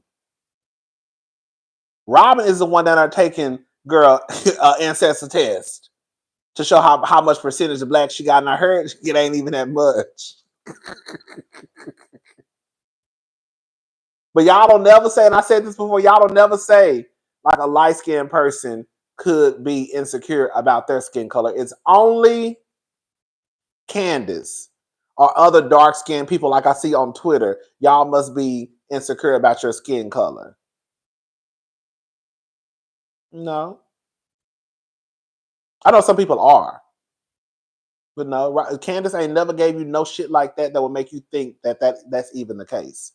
You got Robin on the stage shaking and crying. I just don't like that color. Girl, shut the fuck up. Kim, Cat, and Andy is jealous too. Remember the look on his face when Monique told him I just played with this little check from RHOP? Okay? And Andy, let me tell you something. You are the reason NBC, Universal, Bravo, y'all are the reason why RHOP is in the situation that it is in now. Andy, if you weren't so busy over there letting your coworkers kiss you on the side of your fucking face, then maybe you could do your job the right way. The other day, I saw a video of him letting, I think the guy named Wes with his cute ass, and Amir from Summer House, they was walking down the street, and he posted a video. They was drinking, and I guess they ran into each other. And he posted a video of running into them and they kiss him on the cheek. That let me know right there that Andy, your ass is disconnected from reality too, because all the fucking lawsuits you got going on down at the Bravo and the way they say your ass is out there sexually harassing employees, I would think that you would have enough fucking sense not to post a goddamn video of your employees kissing you on the side of your fucking face.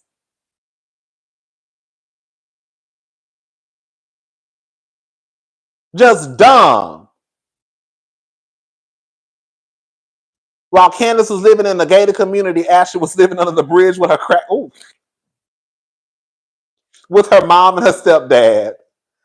Ooh, thank you, thank you, 07. It's crazy.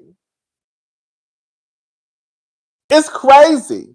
Like, y'all have literally let Potomac go to hell because y'all have so much stock in Giselle, and I don't know why. I could see if Giselle was this housewife of all housewives. I could see if Giselle had the fashions. If Giselle had the bags, the shoes, the decor, the house, the money, the lifestyle, the personality. I could see if she was giving that. She don't even give that.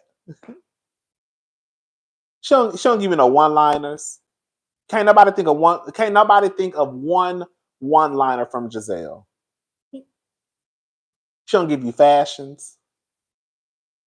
According to, in the words of Karen, her home looks like Ronald McDonald. Hello? Ain't that what Karen said? Ain't that what Karen said? Ain't that what Karen said, that her house is like Ronald McDonald? And she thinks Giselle is so tacky. She thinks that just because she throws a fucking Versace goddamn comforter set on her goddamn bed, that elevates her home. The home still is a mess. Versace comforter set and all. Okay? Girls are so start. Oh, I was about to get started. Oh, let me shut up. Let me shut up. Let me shut up. Girl. I was about to start scalping. You know what I mean? I'm going to let it go. I'm going to let it go. I'm going to let it go. I'm going to let it go. Girl, like, I'm going to let it go. Girl, we're just having a good time tonight, okay? Nashina, thank you. The way regular Robin laughed at Candiace was the same way Juan laughed at her ass when she asked if he would support her at the reunion this year. Exactly. I thought that was so dirty. I'm gonna wait. We're gonna wait until we see the full reunion on Sunday. I feel like a boycott, says the darker skinned viewer. Okay. Thank you, girls. Love them Cowboys. Faith, Love, Life, and Style. Thank you again. Then to be side by side with a smart, talented woman whose husband loves and supports them. They can't stand it. Bravo sees it and supports it. That's the thing. Like, they see the fuck shit that's happening and they don't care. It is so weird to me. Like, girl, y'all not even like the queen bee of the show is not even a girl who's just like she's not even that girl like that. You see what I'm saying? Like, it would be different if like she was that girl. And I'll be like, okay, girl, they letting her run the show. But girl, like, you're not even that girl. Giselle is a pretty woman. That's where it starts and stops.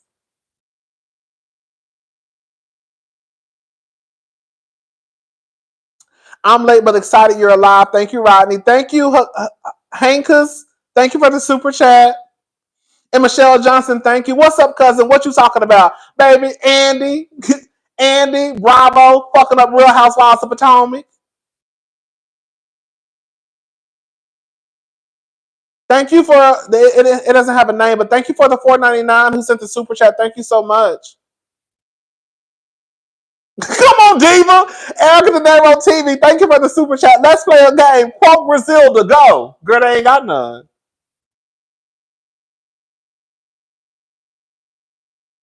Thank you, Effie. Hashtag boycott RHOP is long overdue. It low-key really is. Quiet as it's kept. That show was a mess. That show is a mess. That show is a mess. It's not fun. It really, I don't like to use the word, but it really does. It looks like bullying. It really does. Like, girl.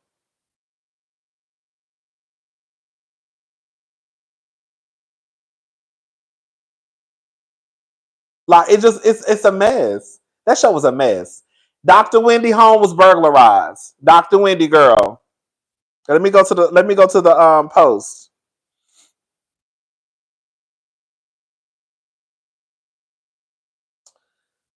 Dr. Wendy girl, this low key you and Eddie fault. I'm gonna tell you why I said it's a fault.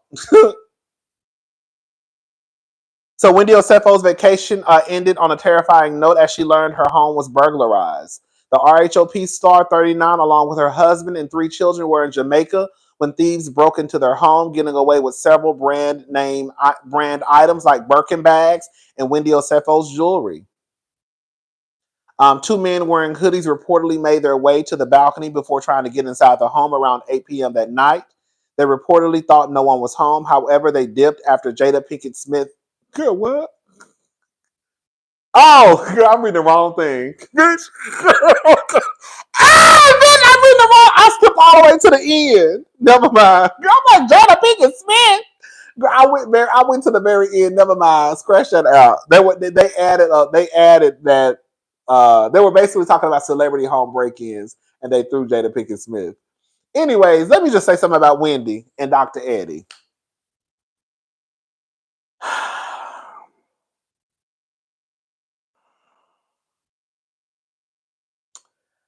I follow Dr. Wendy on Instagram. And Dr. Wendy and Eddie and them kids, baby, they be on vacation.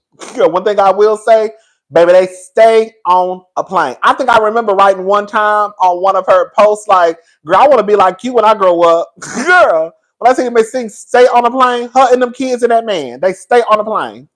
Girl. I remember thinking one time, girl, do you really be posting your pictures in real time when you out of town? I swear to God, I thought this. Wendy posts when she's out of town. All the time. In real time. So you know when she's out of town. Right?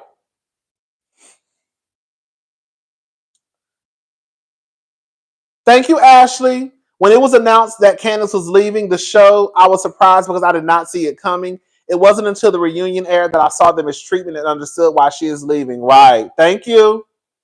She does. I don't know where Dr. Wendy lives. I don't think she lives in the hood. I don't think that. That's not what I'm saying. But what I am saying is this.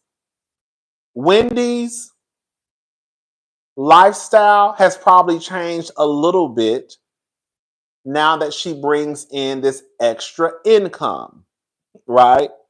Because Wendy wasn't walking around here with no Hermes. She probably was. I don't think she was, though. Wendy wasn't walking around here with designer on and Hermes bags before performing. Hello? So now you're on this show and you still live in the same house. And it was probably a home that anybody could really access, probably not a gated community. And now you're on this show and you're showing your life and you're showing the things that you have now, like the bags, the jewelry, the cars. You're always out of town. Girl, it's almost like you low-key invited the burglar into your home. No shade. I'm not trying to blame it on Dr. Wendy and Eddie, but that's what it feels like, girl. When you are on a show, it's already bad enough. You have to show your reality. It's not bad enough. You have to show your reality on a reality show. So we're going to see that you have the bags, the shoes, the clothes, the jewelry. We're going to see it because that's what we want to see. But girl, you also have to kind of be aware now that the life that I was living prior to me being on this show is not the same life. Before, I was just a political commentator down to Fox, CNN, whatever. I was a professor. Girl, wasn't nobody really worried about me. Now I'm on a Bravo show and the girls see me. They checking my Instagram. You don't know who following you. You post every time you out of town.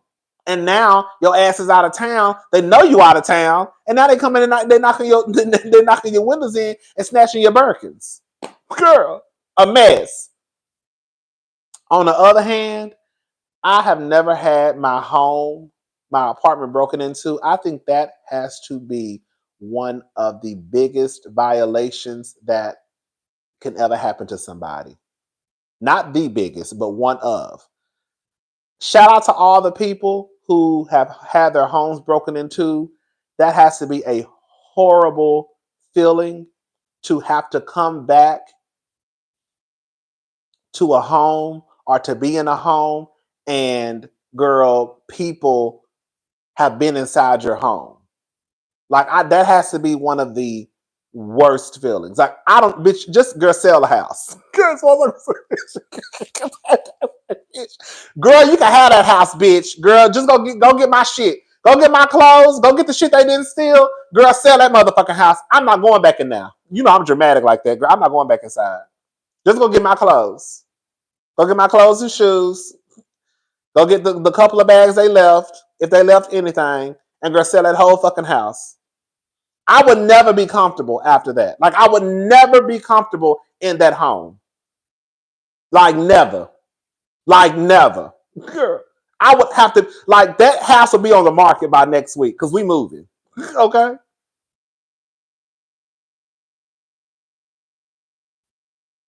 Thank you, Chanel's Reality. I wish Robin would have come to the reunion like I divorced one and said it with her chest. Then I needed Chris to clown her every time she asks the question. Right. Thank you. Hey, cousin, I love the channel. Thank you, Amber Marie 94. Thank you so much. Good, it's a mess. A mess. But yeah, you know, I think Potomac is a mess. I'm not watching after this season. Nothing is changing. It would be different if something were changing with the setup. Nothing is changing. And it's clear as day. And Bravo, Andy, they don't care because from what they say, this season is the most watched season. So on some real shit, if I were probably them, I wouldn't give a damn either. Because y'all still watching. So why would I change up something if it's being reported that this is the most watched season? Y'all complaining, but y'all still watching. So girl, it is what it is. I think the only way they will get the message is the ratings have to drop. You have to hit a bitch in their pockets. I be like, we know this. We all know this. It don't count unless a bitch feel it in her pockets. If they don't feel it in the pockets, it doesn't matter at all. Anytime something happens to somebody, if it does not affect the money, they don't care. Once the money starts to become affected, that's when some shit gonna have to change. Hello? Thank you, Kendra S. This is triggering Married to Medicine for me. Thank you so much. That's the only way it's going to change.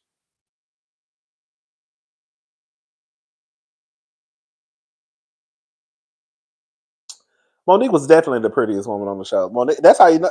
Let me shut up. I was about to go back. Let me shut up.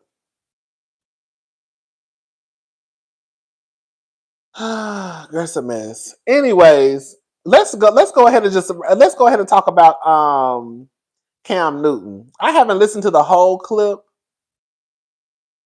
but Cam Newton, y'all. Cam Newton talks about having 8 kids and wanting more. I take care of all of my kids. I owe to each woman. We're not gonna listen to this full clip because it's like 5 minutes long, but we're gonna listen to some of it, okay? Cam Newton. Oh, girl. I'm like, who was that talking?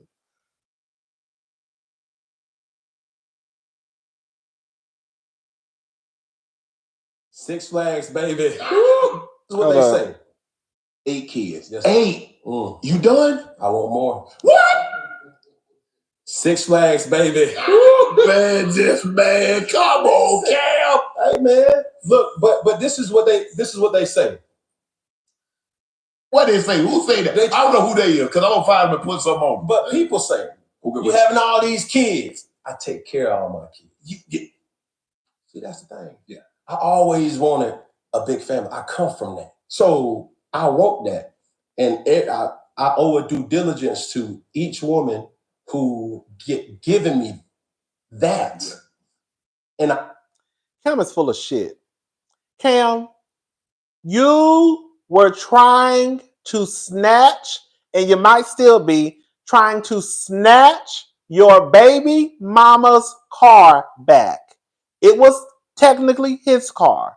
He let her use the car when she finally decided to leave his ass because he fucked around, fucked another woman, got her pregnant. This woman has 4 kids with this man. I think 3, and then 1 she had before him. So I think 3 biological kids, but he claims the 4th one. I mean, he claims the one that she already had. So you have 4 kids with this woman, but you're trying to act like you just take care of these women. Girl, you took this woman to court to try and snatch a car back from her. Girl, and she got 4 of your fucking children. How that work? Y'all, stop letting these niggas play in y'all faces and say everything. respect them the same. Do I have jurisdiction on who they talk to? No. But I owe a service to loving them unconditionally, no matter what they do. And we have to co-parent together. How do you? You know, I have this thing where because the I think her name is Akia. She had that car since I think 2017, 2018, something like that. She didn't have the car for a long ass time. Then after blue, he wanted the car back. You know, in my head, what I thought was he found out the girl was fucking with another nigga, and the man probably had drove the car and he wanted to snatch the car back because the girl had the car for like years before he wanted to get the car back. Why after blue you just want the car back now? I could see if you let her use the car and then a week had passed and you was like, hey, I need my car back. But baby, it's been years. You ain't worried about that car. Okay? So why out the blue do you need the car back now? Look. She had that car for years. Not like a week, not like a month, years. And now you trying to snatch it back. Girl. These women wanted to be with you. Let's be all the way 1,000. Come on with it. These women wanted to be with you. You're not with this one. You have 1 or 2 kids with this one, have 1 kid over here. Now you're with the one you had the last kid with. Yeah. The previous, like, well, hold on. What's special? Why she get to be with you now? You done left me with 5 over here or 2 over here. Why she special? Well, I'm gonna mess it up for you. No, you can't do that. You can't. It's a respect. Right. And we can't allow our personal vendettas to get in between. He ain't married that girl. I'm not the one to, shame somebody for not being married. But the fact of the matter is, like, he hasn't married her. She's a girlfriend. They have a child together. And correct me if I'm wrong. Raising these children. See what I'm saying? I do. And did I want it to be this way when I was 7, 12 years old? And like on some real shit, the reason why the first baby mama left him, from what I understand, correct me if I'm wrong, is because he got the side chick pregnant. Right? I wanted to have a family, wanted to be married with house and a picket fence and all that. That just wasn't what my life panned out to be. I proudly say I have 8 children, 6 biologically through me. Right. And I don't believe in stepchildren. What my biological kids get, everybody get. I don't have no favorites. I'm raising kings and queens. And I have uncomfortable conversations with my children. Is you fucking? Hey, is you smoking weed? Is you drinking? No, I don't patty cake with that. I'm very hands-on. I do go to football practice. I do go to basketball practice, track practice, tennis practice. Because I want them to see what a positive male figure is in their life. I'm not just out here just slaying and leaving. Right. No. I grew up in a 3-parent household. My mom. Let me stop you right there. I think that people have this idea that just because there is a man in a child's life or the father is in the child's life, that means that he's a positive role model. No. That just means that you're in your child's life. You could still be a horrible influence.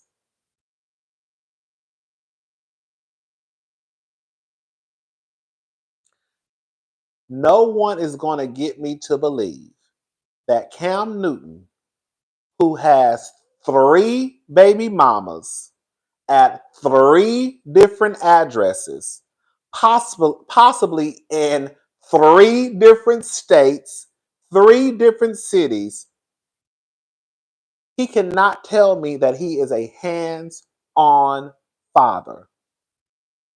You have kids literally spread around. There's no way humanly possible that you can give each child the attention that they need when they're at different addresses. We hear stories all the time of kids living in the same home as their parents, and they sometimes feel as though they don't get the attention that they need from their parents, especially if there's multiple kids. So you hear these kids say this, and they come from a 2-parent household.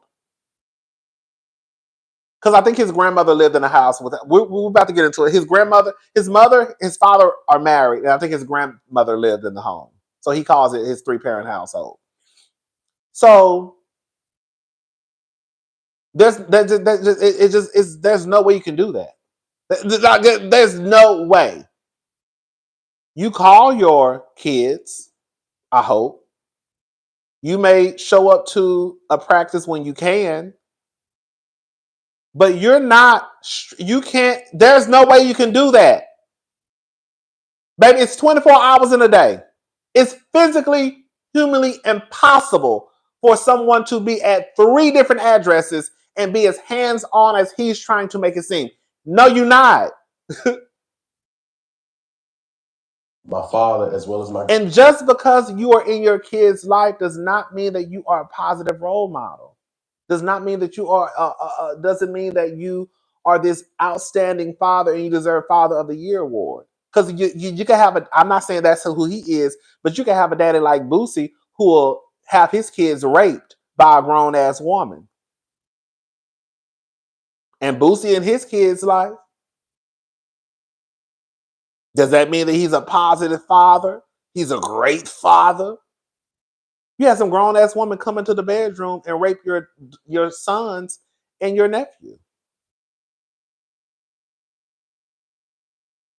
All right. Well, and yes, sir, no, ma'am, yes, ma'am, was, you missing something? Yes, sir. I ain't know what. Huh? What? Yeah. What? Huh? Yeah. What? Nah, it's yes. It's yes, sir. It's no and no, ma'am. Look me in my eye when I'm talking to you as a measure of respect, but also understanding that you are digesting and processing what I'm make sure you understand, you're listening and understanding. See, those things, it's like I always tell the parents that come through our program, just like the players. What this society needs is for parents to be parents.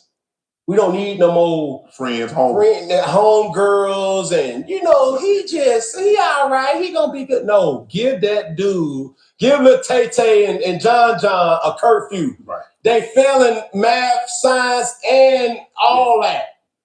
Okay, I don't care what Cam Newton got to say. We done.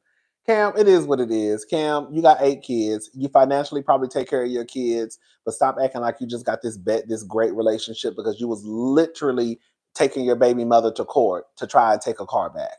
Girl.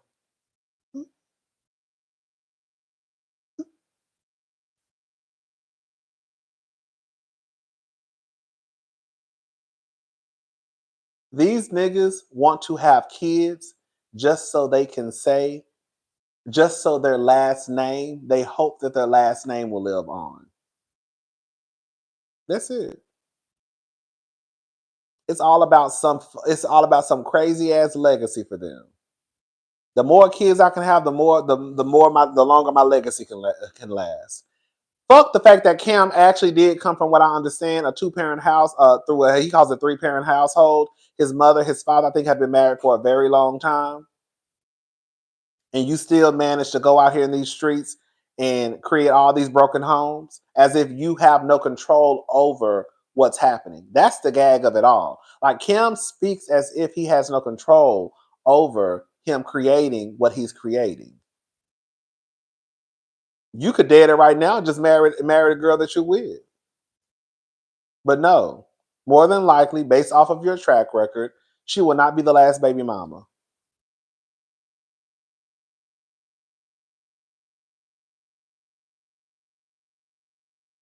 Anyways.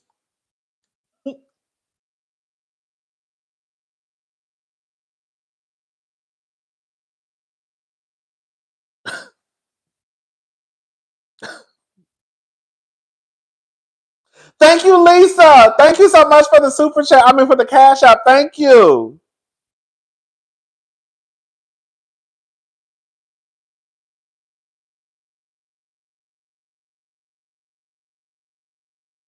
Baby. Anyways, that's all I had, really. We gon' I don't know, child. I'm so disappointed with the direction that Potomac went in. Like, I really am. And I remember, shout out to Erica De Niro TV. She used to always say this, and I think she probably still say it.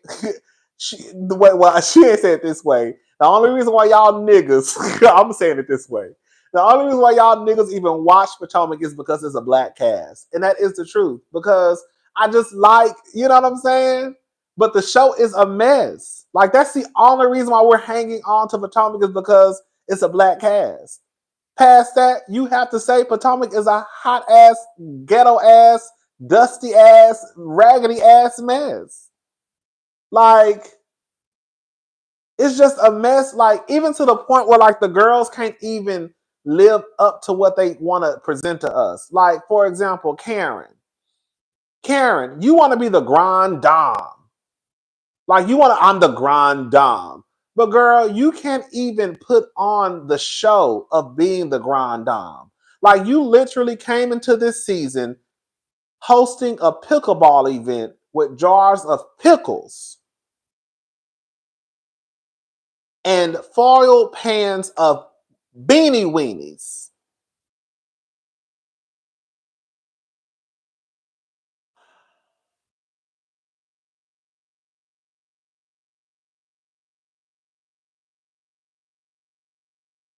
Like, girl, y'all can't even put on like y'all supposed to put on. Like, y'all want to, like, play this game of being that girl, but, like, y'all can't even, like, y'all don't even know how to pretend, at least for the show, to be that girl. Because in real life, you really don't move that way. That goes, because now I'm about to get on to Karen ass. If Karen was really this grand dame, it would translate to TV.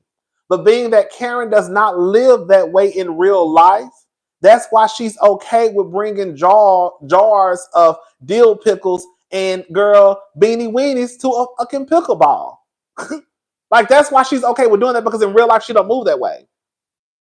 In real life, Karen drinks Stella Rose. Girl, no shade.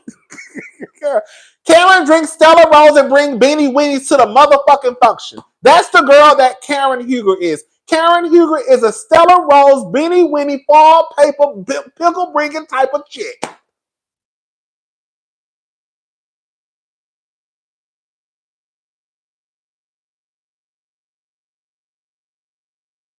Girl, y'all about to get me worked up again. I just said I wasn't gonna talk. I said I was done. Like, she's literally from a farm. That's why when she tried to come in and try to do that whole guys with darling in Potomac. In Potomac, we live this way, darling. And you have to put your pinky up, darling. My grandmother, my great grandmother Esther always said, you sit with your back straight and your neck up. That's etiquette, darling. Girl. Karen, you grew up in Surrey on a farm, girl. Stop trying to act like you grew up in the country club because you did not grow up in the country club. Candiace did. Girl, like, that's what I'm saying. Like, it just be some whole bunch of fake shit. Like, I just want, like, you got Karen who can't even live up to, like, who the real grind down is. And in real life, on some real shit, if anybody was going to get that title out of the girls in the group, it would be Sharice. Sharice is the real grind down. Sharice is the one that's going to be at Beyonce party. Sharice is the one who has the connections. Now, does Sharice live in a townhouse? Yes. But Sharice, if I had to compare her to Karen, Sharice is the real grind down. But Sharice doesn't fit the look of what the people want to be the grind down. You know what I'm saying?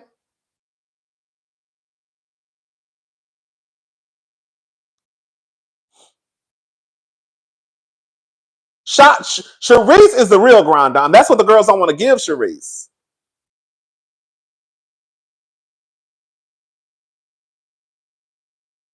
It's not Karen. Karen is a grind down for the show. But outside of the show, it's really Sharice. It's really Sharice. I was talking to one of my friends, and he may come on and say this, but he made an excellent point. He was saying, girl, I'm gonna say who it was, girl. Can I say it? let me make sure I can say. Let me make sure I can say. I like to say people's names. Can I say? Let me see. Hopefully he's still up. Oh, he might be asleep. Oh, he probably asleep.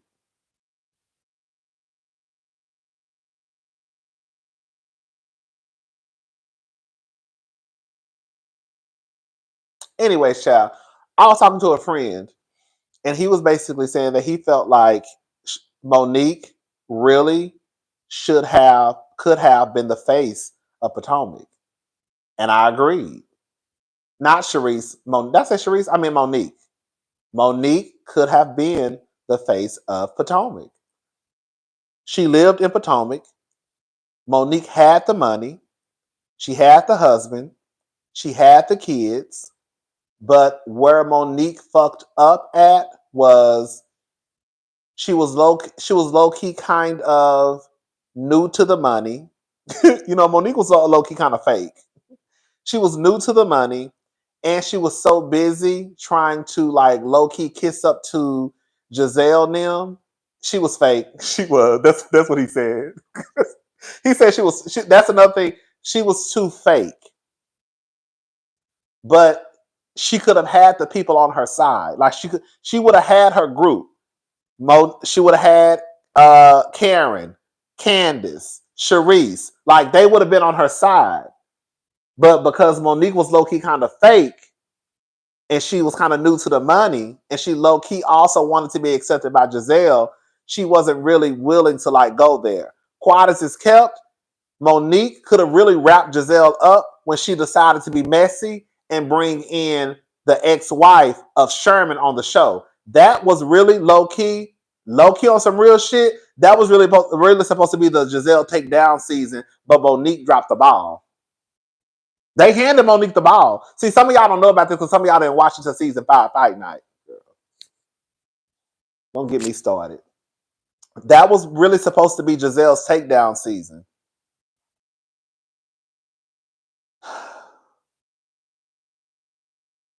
It was. She dropped the ball. Monique dropped that ball. They literally handed Monique the ball and said, go. And she let it go. That was supposed to come in, bring the new girl in, and swing Giselle every which way but loose. And Monique was like, I'm done.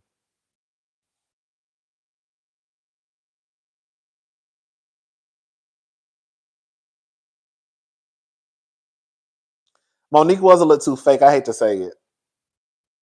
I think Monique is a pretty girl, but Monique was a little too fake. She was new to that money. She didn't know how to act.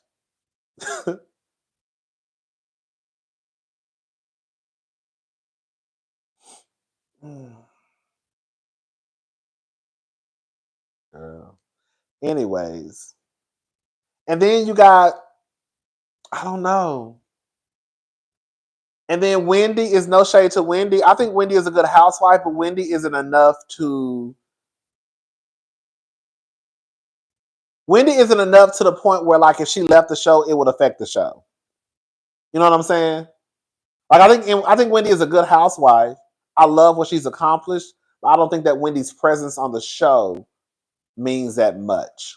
Like, if Wendy left, I don't think that it would mean nothing. Like, Wendy's not enough for me to want to tune in next season. Like, I can be honest.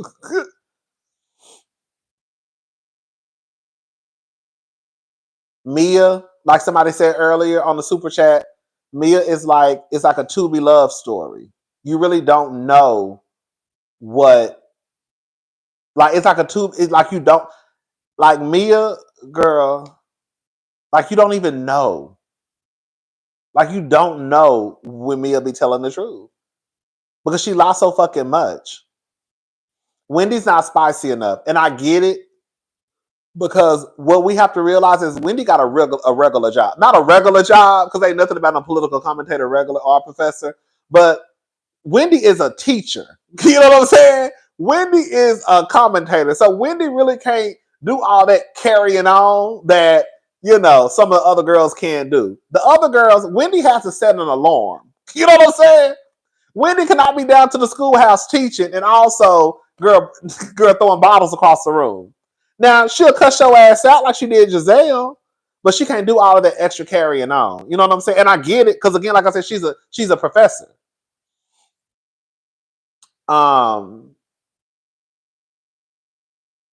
Yeah.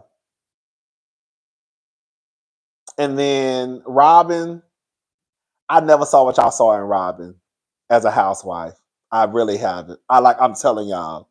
I like when I see the girls, when I see people standing Robin, I'll be like, girl, did I miss something? Maybe it was season 2 that I didn't watch that made her just like become this breakout star. But Robin done told y'all her damn self that she not no star. She said it on her own mouth. Robin said, I'm not no star. She said she's starless. Isn't what she said? Because Nene said she was starless. Child, y'all know the people on Twitter be standing Candiace. I mean, be standing Robin. Girl, I be so confused. I really do be confused. I'm like, girl, who the fuck? It's no different than when I see people go up for Monique. Like, Monique is not this great housewife. I'm sorry to break it down to y'all. Even with the whole the book, that was a flop. The reason why the book was a flop was because she didn't do what she should have came out there and did. If Monique was gonna go out with a bang, she should have went out with a full motherfucking bang. And also, it goes to show that her problem was never with Candiace, Dillard, Bassett. Her problem was always with Jizzy. She will never admit that, though. As much crying as Monique did on that show, as much as she used to say, oh, she didn't deserve that about Candiace, didn't deserve to get popped, she will never say that I fucked up when I hit Candiace. Who ass I should have been whooping was Giselle. Because if Monique really had smoke for Candiace to the point where you needed to whoop her ass and you came to the reunion with a tab on everybody, Monique said that in her book, she had a tab for everybody at the reunion, including one on herself. No Tino shade, no Tino shade. You know, I ain't got no issues with Monique, but Monique, that's when I started thinking you was a little slow. Who the fuck? I said that she's slow, yeah, and you slow, girl. Who the fuck come to the reunion trying to tell their own tea? When Monique said she had a tab on herself, I said, girl, Who the fuck, girl, tells their own business like that? Not you got a tab on yourself. I said, okay, girl. Anyway, she came, she had a tab on everybody. She had a tab for everybody. And the only person she read, the only tab she opened up was Giselle. That's the only person she had smoke for at the reunion. The only person.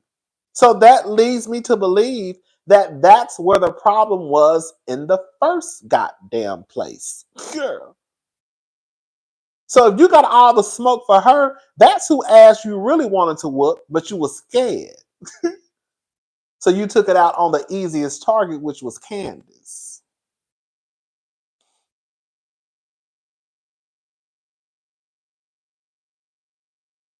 Monique had the makings of a good housewife. On paper, Monique was great. I think Monique could have come into the show and really planted her seeds on the show and had the girls on her side, even though Monique, was a little fraudish a little bit. She was a little fake. We ain't gonna sit here and lie. But I think she could have really came in and made a stamp. But she was so busy putting on a stunt in a show. In real life, Monique should have just came in I'm the girl who grew up in the hood and now I marry rich. What's up, bitch? Monique didn't want to appear to be hood. So she wasn't gonna curse, right? I think she barely drunk, right? She was trying to do this. Girl, your name is Hazel, girl. Now I'm on Monique ass. Your name is Hazel. You thought we forgot?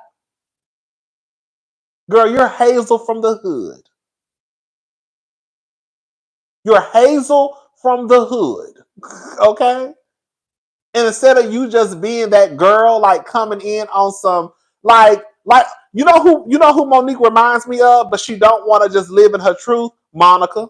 You know how Monica is hood, but Monica that Bougetto, that classy hood, she could turn it off and turn it on. I really feel in Monique's core, that's how she is. I feel like she's a Monica, a hood, but girl, I can also turn it off when I need to.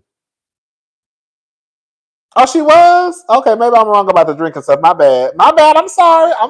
I'm wrong about the drinking stuff. Oh, she did drink. Yeah, she did drink. Okay, I'm sorry. My bad. I'm sorry. I get it. Okay, that was one of my wrong moments. I'm sorry.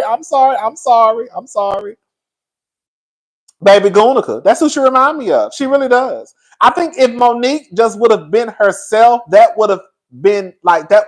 Monique was too busy trying to put on this show for the people. Girl, you're not even being who you really are. You really not. Make no mistake, I made no mistake, and she knows it. Hello. That's what Ashley said. When I tell you one thing about it, two things for sure, three things for certain, that motherfucking Ashley has managed to go through this entire RHOP journey, especially the last, 4 seasons, without a motherfucking scrape. Babe, when I tell you, it blows my mind. And this is coming from, and that's how I know a lot of people did not tune in. On some real shit, we just talking now, child. On some real shit, the person who y'all try and make Candiace out to be is really Ashley motherfucking Darby. The person who y'all think that Candiace is that motherfucking Ashley. Okay?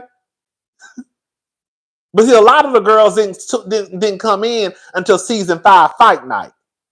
That's when y'all came in. And this is coming from a motherfucker who used to go up for Ashley. I'm telling y'all, Ashley was hell on wheels. Okay? Ashley was going to be all up and through your motherfucking business. And the way she used to talk about Robin being with Juan, girl, how she got $25.11 in her account, she checked it.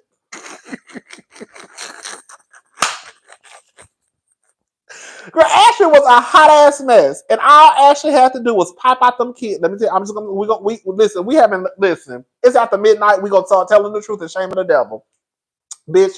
Let me tell you something. All Ashley had to do was have them kids by that white man, and y'all swore up and down Ashley ain't did shit. That's exactly what the fuck happened. We telling the truth now. It's 12:12 where I'm at. It's after midnight.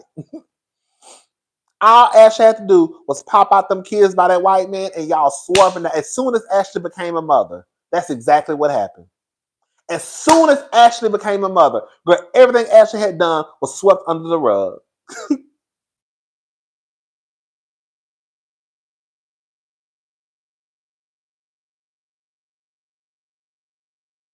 As soon as Ashley had them kids, Ashley can do whatever the fuck she want to do, and won't nobody ever call Ashley out.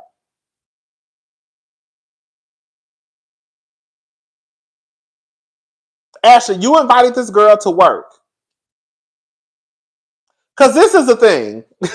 This is the thing. What they're doing is not what they're doing is not, this is not real world stuff, right? Because in the real world, you don't go hang out with people who you don't like. These people are hired to do a job, and that's to shoot a reality TV show. But even with this not being a job that most people will never have, they still have human resources. They still can file complaints, right? They can still do those things like we could do at our job. So it just baffles me that Ashley was allowed to bring this woman to this goddamn fashion show that was being shot down at all y'all goddamn job. Y'all know this woman is a mess. She done started a whole goddamn fight, and Ashley's name ain't being mentioned. And you got Jeezy up there talking about Deborah, Candiace, Wendy, and Kay. Girl.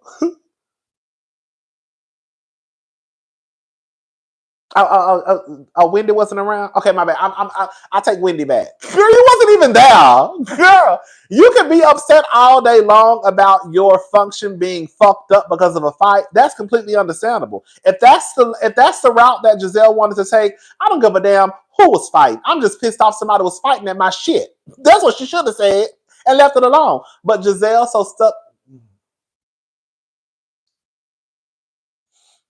You know they say the apple don't fall far too from the tree. What they say? Is that how it go? The apple don't fall too far from the tree. Is that what they say? Shut up, Jack.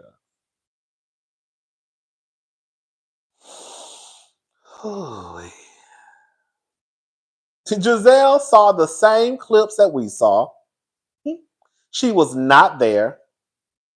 And she more than likely went by what Ashley probably told her. Or what some of the other people told her that were there. Giselle, you were not at that goddamn party. Or, when the mess started.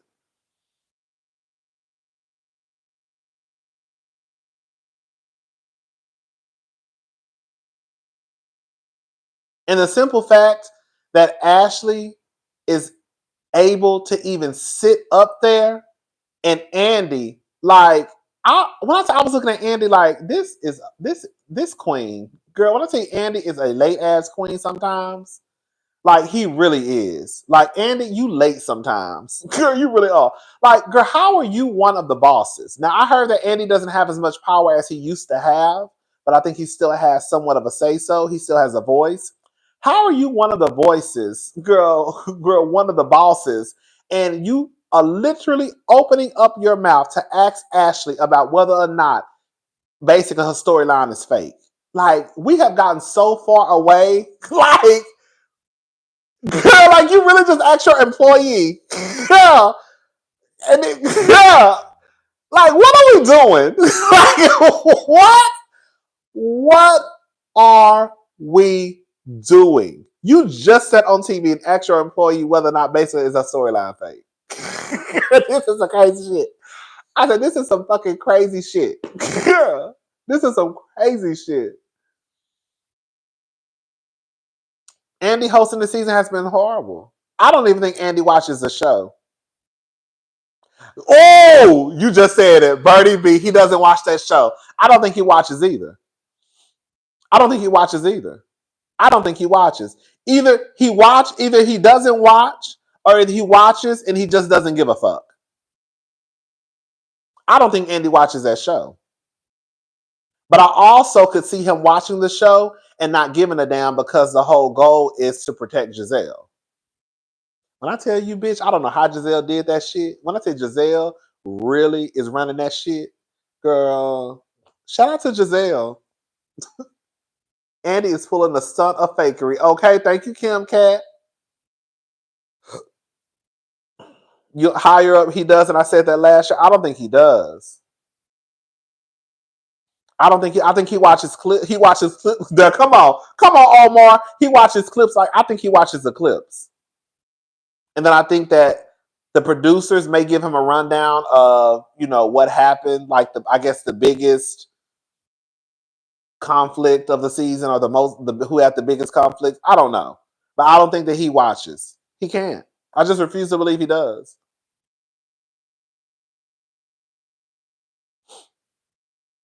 It's a mess. Girl, I'm so like y'all don't understand how sad I am that Potomac is going down the road that they went down. It's literally like watching the Titanic just kind of sink and you can't do nothing. You just looking like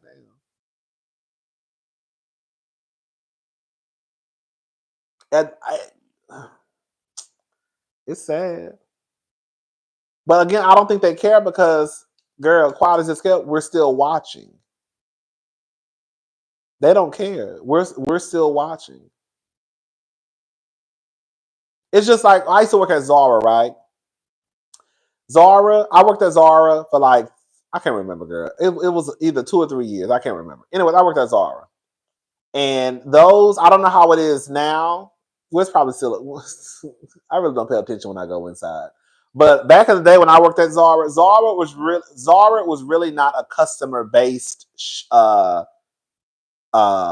customer service-based type of store.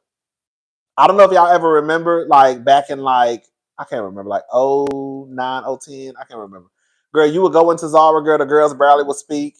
You ask them for a shirt, girl, they have no sense of urgency. Girl, you waiting in them long ass lines, girl, they moving slow as hell. That's how it was. I remember one time they told us that they wanted to start being more customer service friendly. Girl, I was always nice. I used to always get compliments on how nice I was. But I think the reason why I stood out with a couple other people too was because, girl, I was nice. Girl, I wasn't one of those girls who walked around Zara with my nose in the air. It became one of those, it just was a mess. But the point I'm trying to make is this. But they didn't really care because they knew that people were still going to come in and shop. They didn't care that the sales associates were moving slow as molasses. They didn't care because they knew y'all asses are still gonna wait in them long ass lines. So, girl, we ain't got to really worry about customer service. We said we was, but girl, just go get the shit. They did not care, and so nothing never really changed. So I feel like that's pretty much with any company, low key. They still gonna watch. They still gonna watch. So, not I'm gay. Somebody said you gay. Why you care? Come on, girl, you ain't know.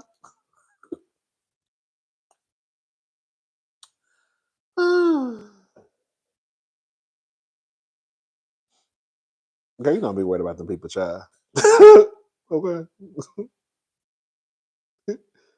That's girl. Girl, let me shut up. Girl, let me shut up.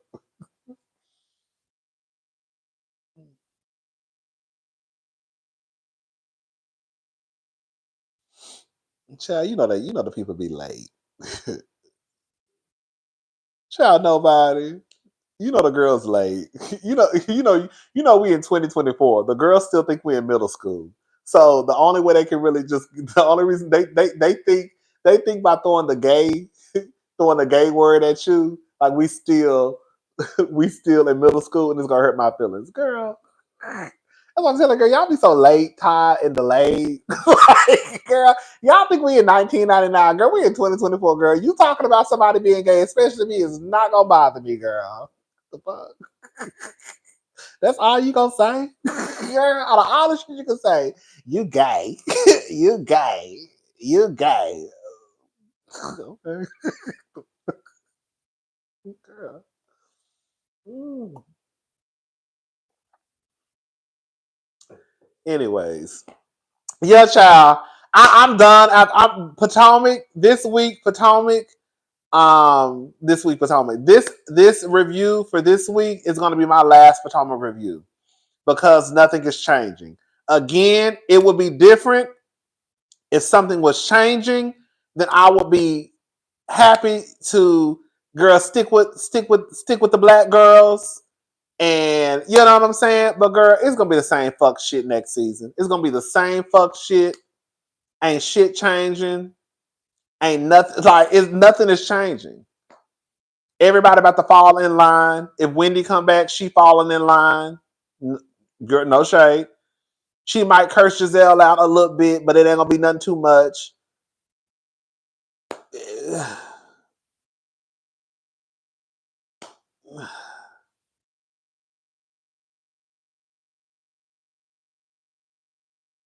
Girl, I am. Let me tell y'all something. I stopped watching Atlanta. Hello? Let me tell you something. When Kenya left, I left. Hello? I knew what was going on because I was still watching reviewers' reviews, and I would watch the clips online. But like going in DVR and watching it on, the streaming services online, the ghetto streaming services, girl, I wasn't watching that, girl. No. That was not about to get my views.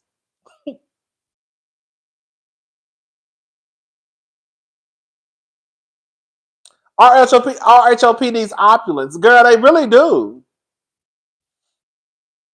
And the only one that's close to even bringing it, and she not even bringing it, girl, really ain't nobody, honestly.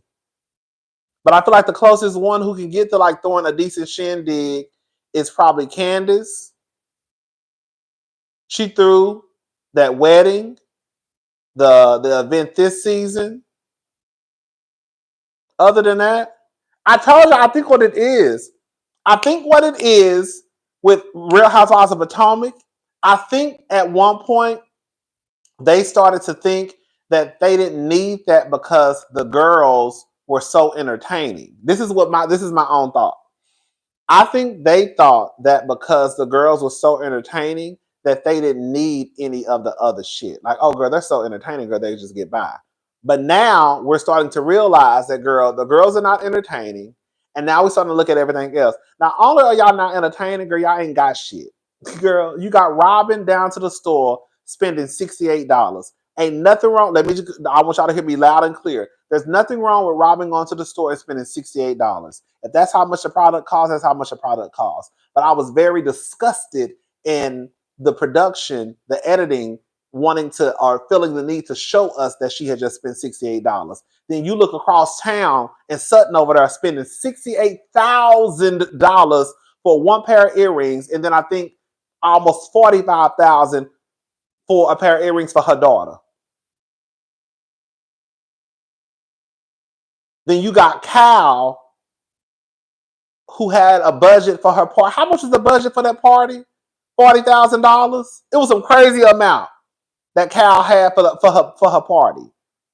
So it's like, I'm talking about Cal from Real Housewives of Beverly Hills. It was a big amount. I forgot the budget amount, but it's just crazy. So it's like, I get that, girl. The girls are gonna go in stores and just buy random shit, but girl, you don't have to show us. But then, like the girls, y'all don't even have the luxury. Y'all don't even have the fabulosity. Like y'all don't have none of that. And then the ones that do, y'all don't like them. Hello, like I said, girl, Candiace is about the only one. 400,000. Oh, there we go. She had a party at a motherfucking football stadium, y'all. I'm still mad at how Kenya was reprimanded and faced consequences for the marriage, yet Robin got off scot-free for doing that and more, baby. I think it was Diva who had something on the internet that went viral about Kenya and Robin and how they pretty much both did the same fucking thing but both were handled differently. Hello? Thank you, Ace.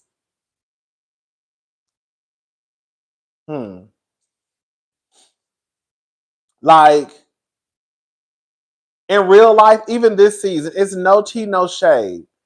I am from the country. I don't want to sound like I'm reading the girls because I'm really not trying to read the girls. I am from the country. Okay? I'm from a very small town. No one was interested in Karen when she had that fucking spinoff or special about Suri in the farmhouse. If no one was interested in that, then why in the fuck did y'all feel the need to include her taking a trip to Suri as part of a cast trip, as part of them going out of town? No one gave a damn about it when Karen was on her own show. We don't want to see no fucking Karen and no goddamn Suri. I don't want to see none of the girls in Suri County. I just don't. Girl. Y'all don't give us enough fabulosity and opulence and luxurious lifestyle for y'all to be taking trips to Suri. It's one thing if we looked up and y'all were like on some girl, we giving the girls money, wealth, this. Oh, let's take a day trip to my hometown because I need to go do this. That would be cute. But being that all y'all do is give us low budget shit, right? Like all y'all do is give us flying to Austin, Texas, and sitting in a restaurant with a whole bunch of white people playing chicken shit bingo and eating Tex-Mex and chicken strips and French fries. The fuck? Gonna come back? I'm about to get pissed off again. And they gotta took our black asses down to Surrey fucking County.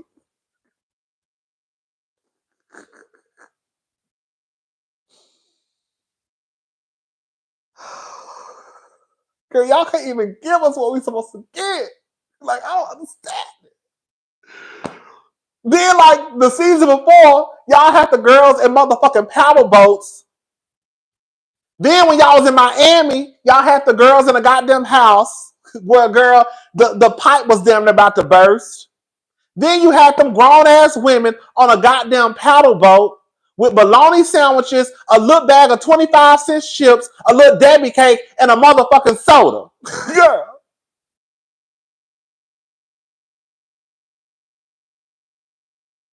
And then you look over at the Real Housewives of Miami, and Alexia then rented out a whole fucking yacht for a wedding. Girl, not the wedding, bitch, the reception. Girl, a party. You got fucking Dr. Nicole and Anthony, girl, pulling up to Lisa's house in a goddamn boat. Girl, not an Uber, not a Lyft, not a driver. Girl, they pulled up to the goddamn house in a boat. I said, what in the fuck?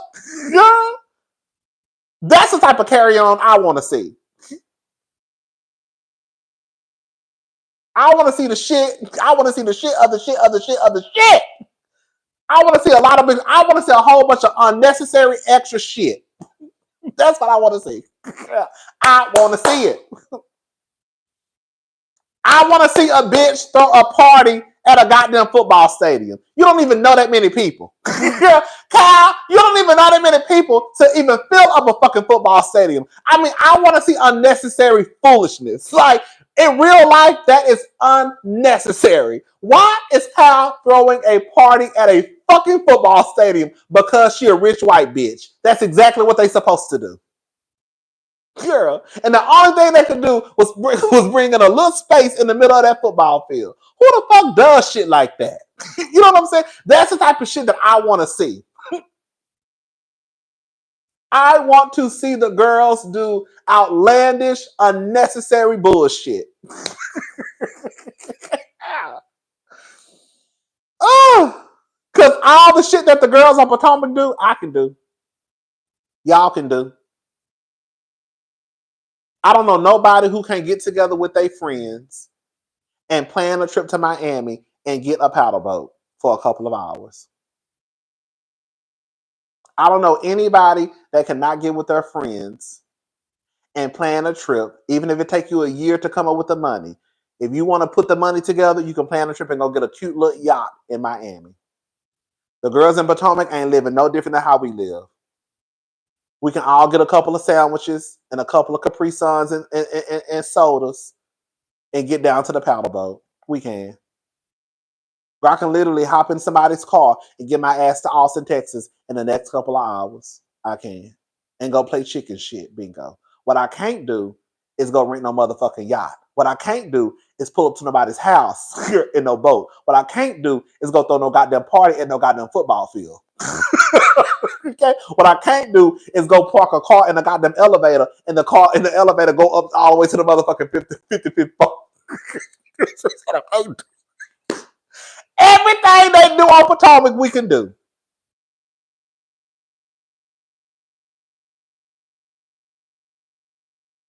Everything. Most of it.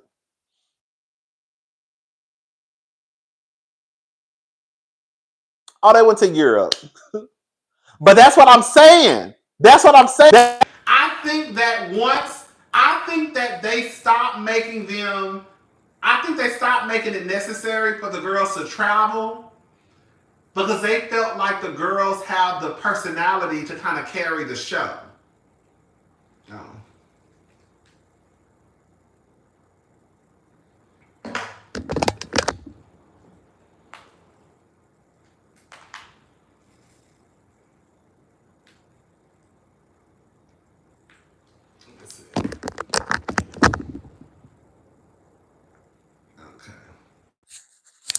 Can y'all hear me now? Let me plug this up.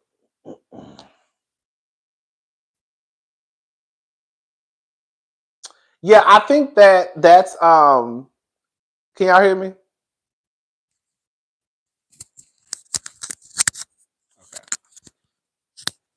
Come on, back up, Mike. Okay. Girl, I'm not playing with y'all. I'm not playing with y'all no more. Girl, I'm not playing with the kids no more on these motherfucking microphones. Girl. Okay. Anyways, but yeah, I think that's what I think. I just think that they don't make the girls at Potomac really show that luxurious side because, and then on some real shit, even with Dr. Wendy has the makings of a good housewife for Potomac. She has a husband. She has the kids. She's accomplished. Like, she has the fashions. She has, you know what I'm saying? Like, she's a gorgeous woman. Like, she has but they not gonna, but like, again, she can only do so much carrying on Potomac. That woman's a whole goddamn teacher. I don't know, it's just a mess. And then you know, and then you know, Candiace, who brought a little bit of wealth with her parents, y'all didn't like that. Y'all shamed her for that. You know, y'all swear y'all love generational wealth, but anytime a bitch have a little bit of generational wealth, girl, y'all talk about him like a dog. So I don't know what people be talking about, girl.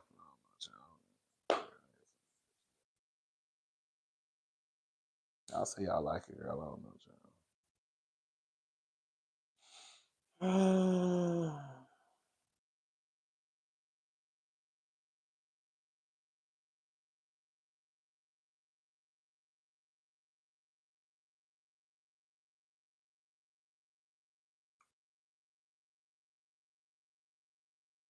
Anyways, all right, y'all. Thank you, CC. We love us some you cousin. I love y'all too. Thank you. Andy, I don't like Andy. Like, I just don't get. I've said this like 8 times tonight. I'm gonna say it again. I don't think y'all realize how disappointed I am in the way that Potomac is. I don't think y'all realize how pissed off I was by that clip that I saw today. That shit really pissed me off. Chanel's reality, thank you. Be clear, Robin was hired with $25.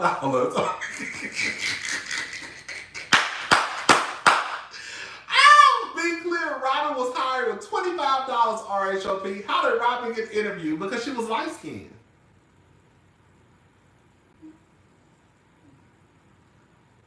I'm not making that up. I don't try to think I hate lights. I don't have a problem with light skinned people, but that's just what it is. They had an image in their head for the show. Giselle just told y'all she wanted the darkies to know that she's about it. I want the darkies to know that I'm about it too. I want them to know that the green-eyed bandits with light skin and green eyes can be about it too. We know y'all ghetto as fuck. We can be a little ghetto too. Okay, you know.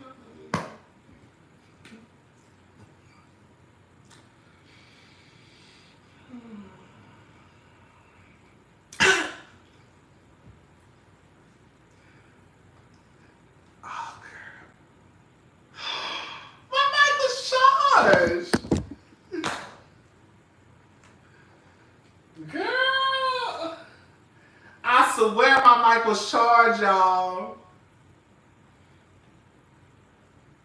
Anyways, child, that means it's time to go. Anyways, child. Thank y'all so much for watching. You know, I really didn't want nothing. Girl, after 3 hours, been on here for almost 4 fucking hours. Is it 4 hours? Oh, no. I got here at 10. I forgot. I thought I got here at 8. Anyways, 9. You know, it is what it is. Girl, I will say, one of my things that I said this season, I was not going to let that show work me. And it hasn't really worked me. You know, girl, y'all done seen me get worked up before with these shows. Hold on. But I will say, I haven't really seen, that the show get me worked up. And it's sad to even say that, girl, why are we like, when you watch a reality show like Housewives, you should not be worked up. Like, it's one thing to fight over like silly shit, but it is true that with Potomac, it takes the viewers to a completely different place. Me, you, and a lot of other people. Don't act like it ain't y'all either. But Potomac takes us to a different place, and it's not good. It's not fun, and I engage in the shit, don't get it twisted. I absolutely engage. But it's not fun to get on Twitter and to like, it's just not fun. You know, it's not fun. It's fun to talk about like Sutton. You know what I'm saying? It's fun to talk about Kathy acting a fool at that house. It's fun to talk about how Kathy got 1,000 lawyers and girl, she let them hoes know at Bravo, y'all not releasing that tape.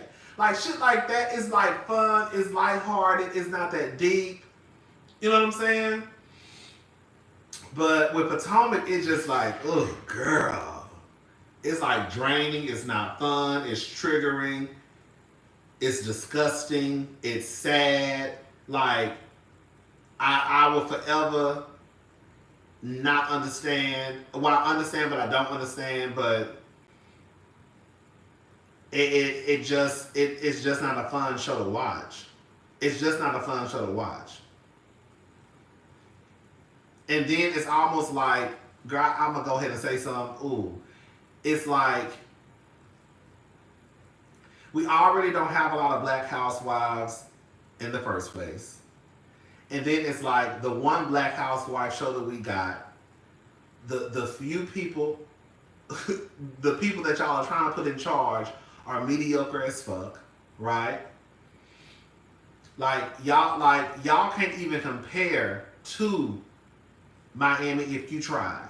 You couldn't even compare to Beverly Hills if you tried. Not even on Beverly Hills' worst day.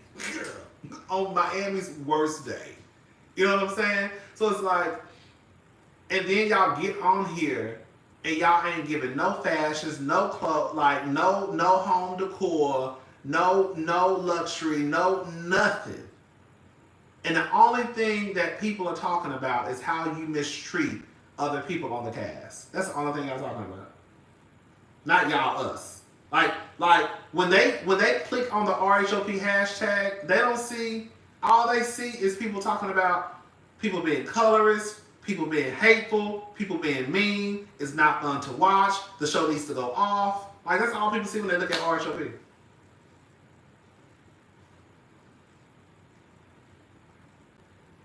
And then on top of that, y'all ain't got no money. Y'all ain't got no luxurious lifestyle. Y'all ain't fabulous. Bitch, y'all ain't got no cars. Y'all ain't taking no good trips. Bitch, Sutton would have had a fit if y'all would have had her down in Austin, Texas in some motherfucking chicken shit.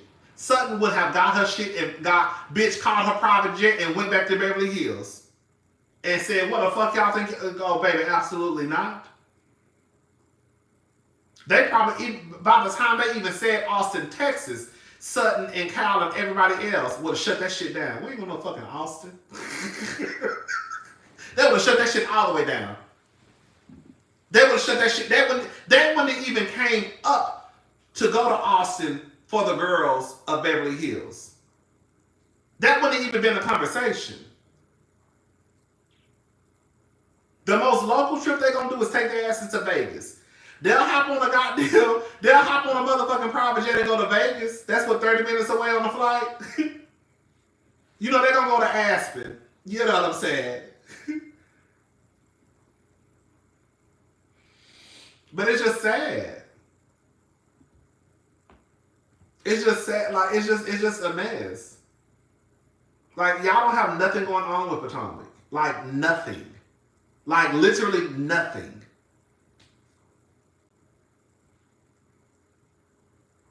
I don't know what y'all gonna do.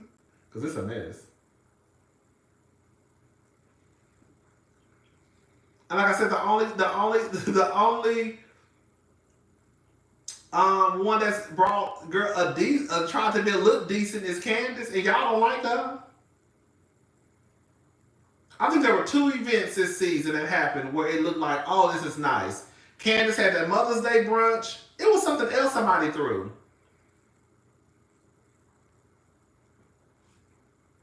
Who else? Somebody else. Was it Robin? I don't know who it was.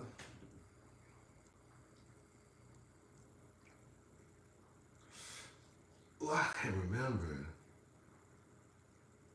Oh, I think that's so trifling. Karen, y'all know Karen get on my nerves, but Karen threw a whole birthday party. That birthday party did not look cheap. And they didn't even show it.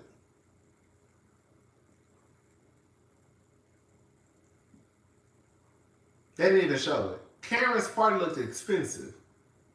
How the fuck y'all had this whole big event and not even show it? Girl, I would have been pissed.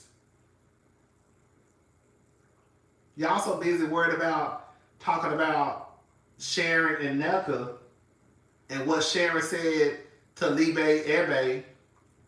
Girl. Thank you, Bria, for the cash out. Thank you so much.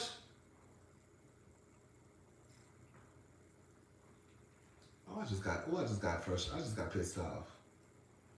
Wendy's son communion. Is that what it was? Thank you, love. 201-215. Thank you. No, that wasn't it. It was something else. Maybe that was the only thing, child. I don't know. They're going to have to do better. Like, Potomac is a mess. It is.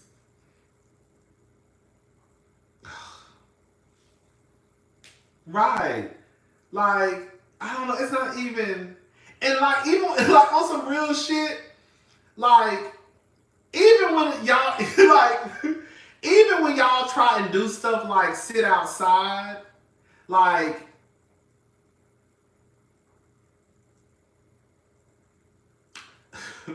even though that scene was probably one of the most entertaining scenes in Potomac history. Remember was it the year before last, when they were out in front of Giselle's home, and it was a reasonably shady. Are you watching Dubai? No, child.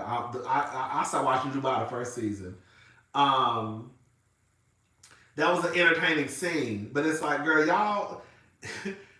when you go to Kyle's house and they sit in the backyard, girl, you can throw a party in Kyle's in the back of Kyle's yard.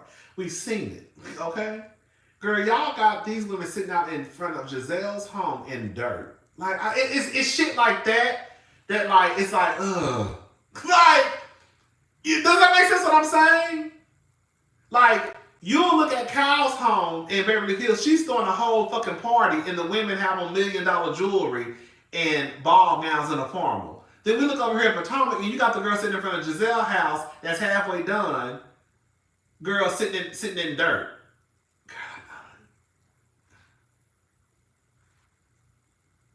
All because y'all want to shoot a scene.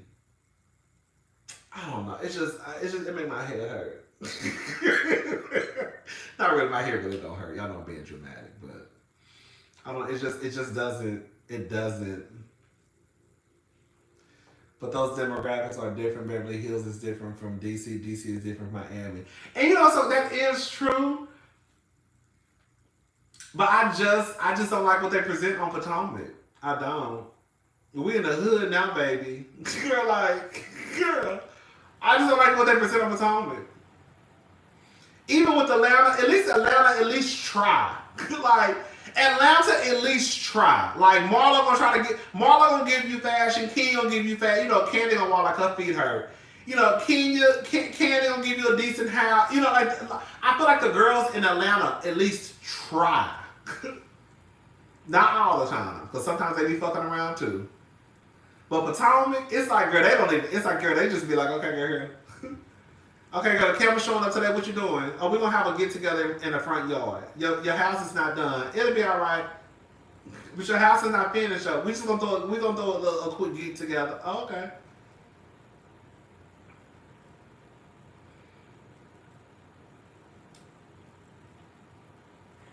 But your house is not finished up. Okay, I'm about to go, y'all, because it sounds horrible without a microphone.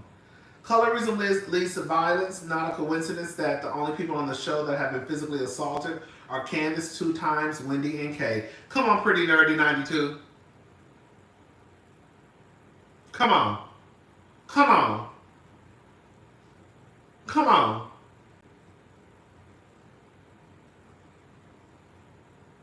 Come on.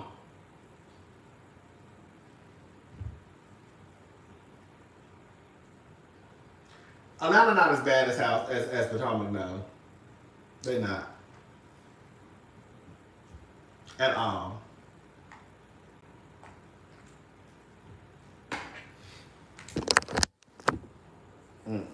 That Potomac is something else, baby. That Potomac is something else.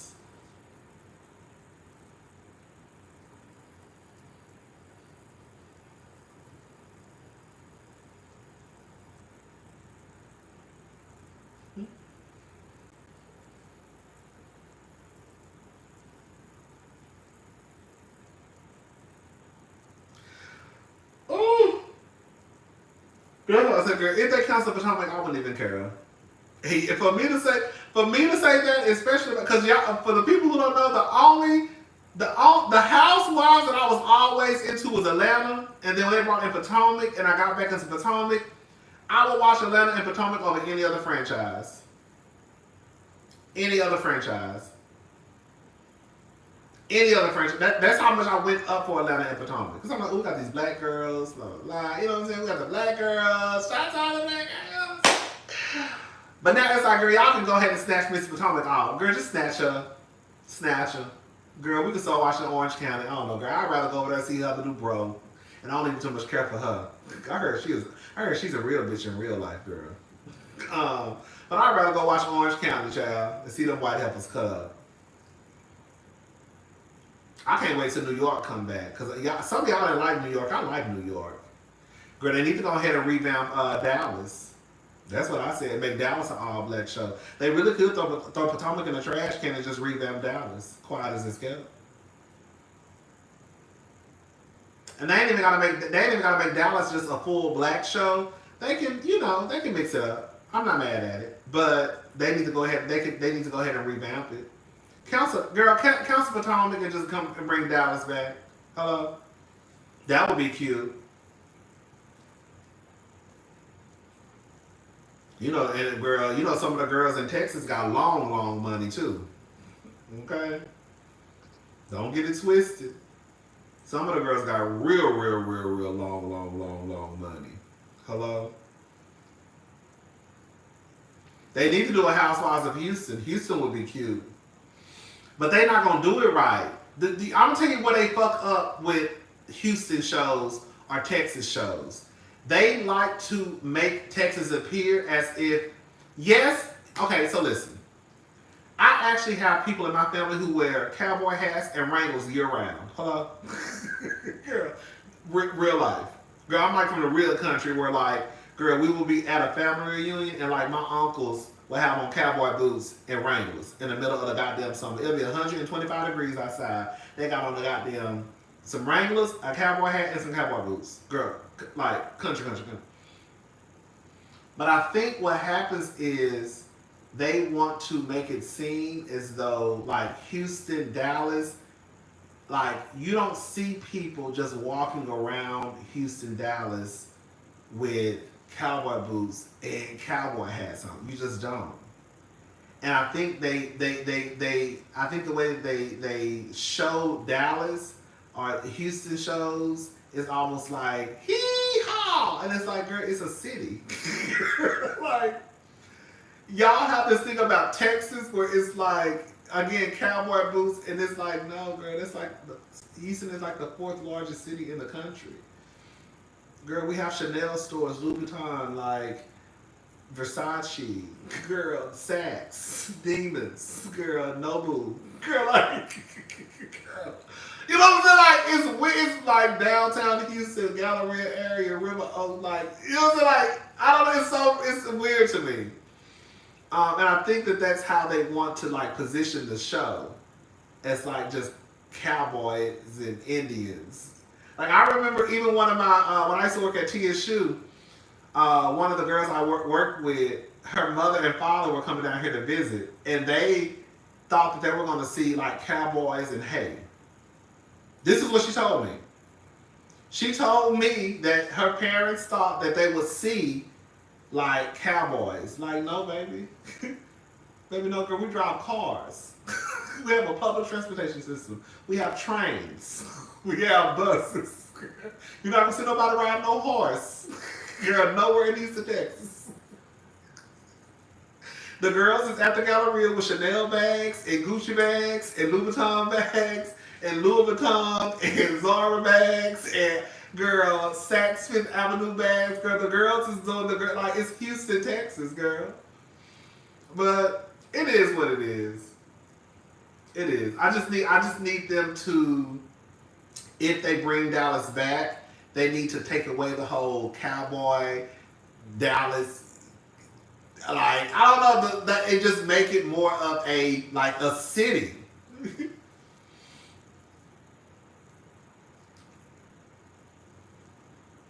Even with Potomac, they still tried to introduce Potomac as one of the, what I heard it was, not. Even with Potomac, they still let the people know that Potomac was one of the richest zip codes, I believe, in the area. Like it just wasn't like, oh, it's just a small town outside on the outskirts. It's like, no, this is Potomac, Maryland. This is where the girls who have money live, right? I don't know, child. You know, I have my own little thing in my head.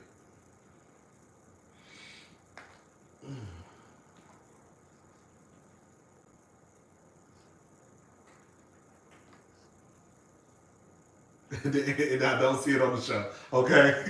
Okay? They said it was a wealthier zip code, but girl, I can't tell by the ones you got on the show. Okay? What zip code they live in? Because they damn sure don't live in Potomac. Oh, child. Okay.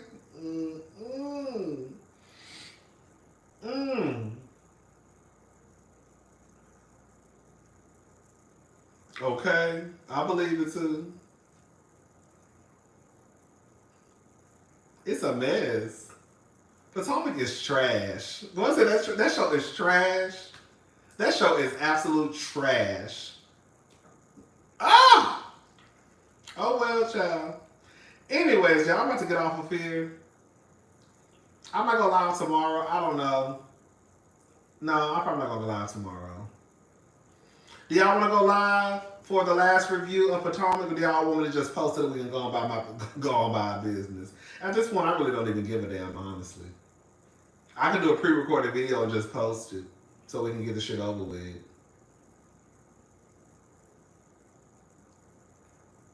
Girl, I'm about to be scalping. When I see that whole I'm about to be down here scalping. Girl, Andy, production, girl, NBC president, girl, Universal, girl, everybody on the cast, the husbands, the dogs, the cats, the fishes, girl, we scalping. Girl, fuck tugging on wigs, we scalping. Bitch, we scalping on motherfucking Monday. Okay? Bitch. Go live? I'm not gonna lie. It's the final one. It's a series finale. Come on, series finale. It's a series finale. Might as well. God, I'm so disgusted in this show. I just got pissed off again. Anyways, girl, I guess we're gonna have to so we'll have New York, we'll still have Atlanta, we still have Beverly Hills. I'm not reviewing New Jersey. And I heard even Andy say that basically, I guess that New Jersey was so divided and that it's something that can't be sustained. Girl, you think? Girl, like, in real life, you cannot have a cast, and I think that started happening with Atlanta. You cannot start having a cast where it's so divided, where it starts to become teams. That's what's going to happen with Married to Medicine if they keep going down this road of the OGs trying to, like, stake claim. Like, it's not going to work. You have to have a group of women, yes, there's going to be conflict. But girl, it cannot be division so much where, like, it's literally like two teams. It's not going to work. So now you have New Jersey, Teresa, Melissa don't want to talk to each other, but y'all also have to shoot a show. Like, how does that work? And now you're surprised that, basically, he didn't want to say it. Because Andy's never going to come out and say that the show is trash. He's not going to say that. But Andy knows this shit is a mess. I'm going to tell you how bad it was, y'all. Okay. It was so bad at BravoCon. You know they had to break them up? At BravoCon, bitch. Even at BravoCon, they didn't even let them sit on the same stage. Yes. It was that bad. Like them hoes beefing in real life. They don't like each other in real.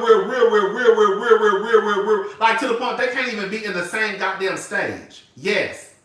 They had to break them up. I think it was Melissa, Joe, and some of the other ones, and then it was Teresa, and then some of the other girls. Yes. They were not on the same panel. Everybody else, it was one panel. Potomac was one panel. Atlanta was one panel. Dubai was one panel. You know, the Summer House was one panel. Like, they had their own panels. And then on some of the panels, they did mix the people up.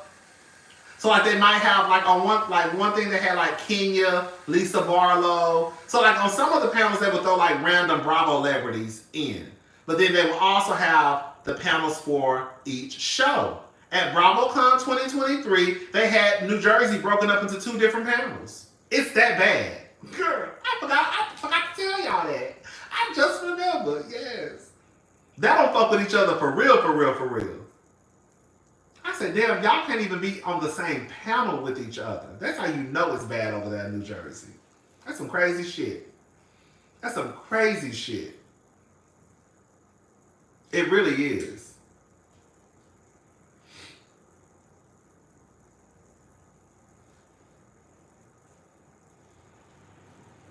So I don't know what's going to happen with New Jersey, but no show can operate like that. Jersey can't operate like that. Potomac can't, no show can operate like that. None. But that's what happens. We're going to have to call a thing. That's what happens when you give certain people all the power. Because Teresa has been on the show since the beginning, right? I don't know a lot about New Jersey because I just started watching a few seasons ago. But Teresa thinks that she has all the power. That's why at the reunion this year, she was telling Melissa, I'm so happy that I won't see your face after this. She just knew that they was going to fire Melissa. She literally knew they was going to fire Melissa. And now Melissa is back. And now your face is cracked. You trying to throw your weight around on the stage. when the truth of the matter, and Andy told you to your face, basically, who the fuck said that? Go back and watch the reunion. Teresa was like, I'm have to see her face after today. And Andy was basically like, who the fuck told you that? He literally basically told her, girl, Melissa ain't going nowhere. So now, look at Real Housewives of Potomac. You have Giselle on stage, pretty much, girl, lying through her teeth, saying she didn't say stuff, knowing damn what she said it. They not checking Giselle. They let her get away with murder. It is what it is. And then y'all wonder why these shows are divided. Because you've given this one person all of this power. And the show is just going downhill.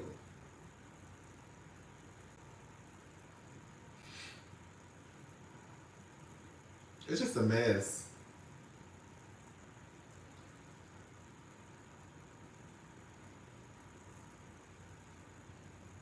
I don't see it for Giselle. I don't know. You know, the council. I don't see it for Giselle. I think Giselle is a mean person. I'm trying to give the girls benefit. I think Giselle is a mean person in real life. And then when you hear the stories about how she was as a first lady.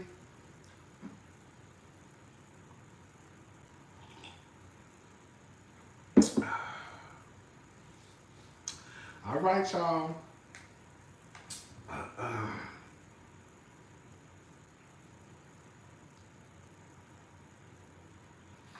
Bree, thank you, Bree. What are your thoughts on the Council of BravoCon? Well, I talked about BravoCon. Y'all trying to give me a say on this motherfucker. I know what y'all trying to do. I talked about BravoCon in a previous video, but I'll just say this. I was actually trying to be prepared. I was already getting prepared for this year. Come on, Cynthia G!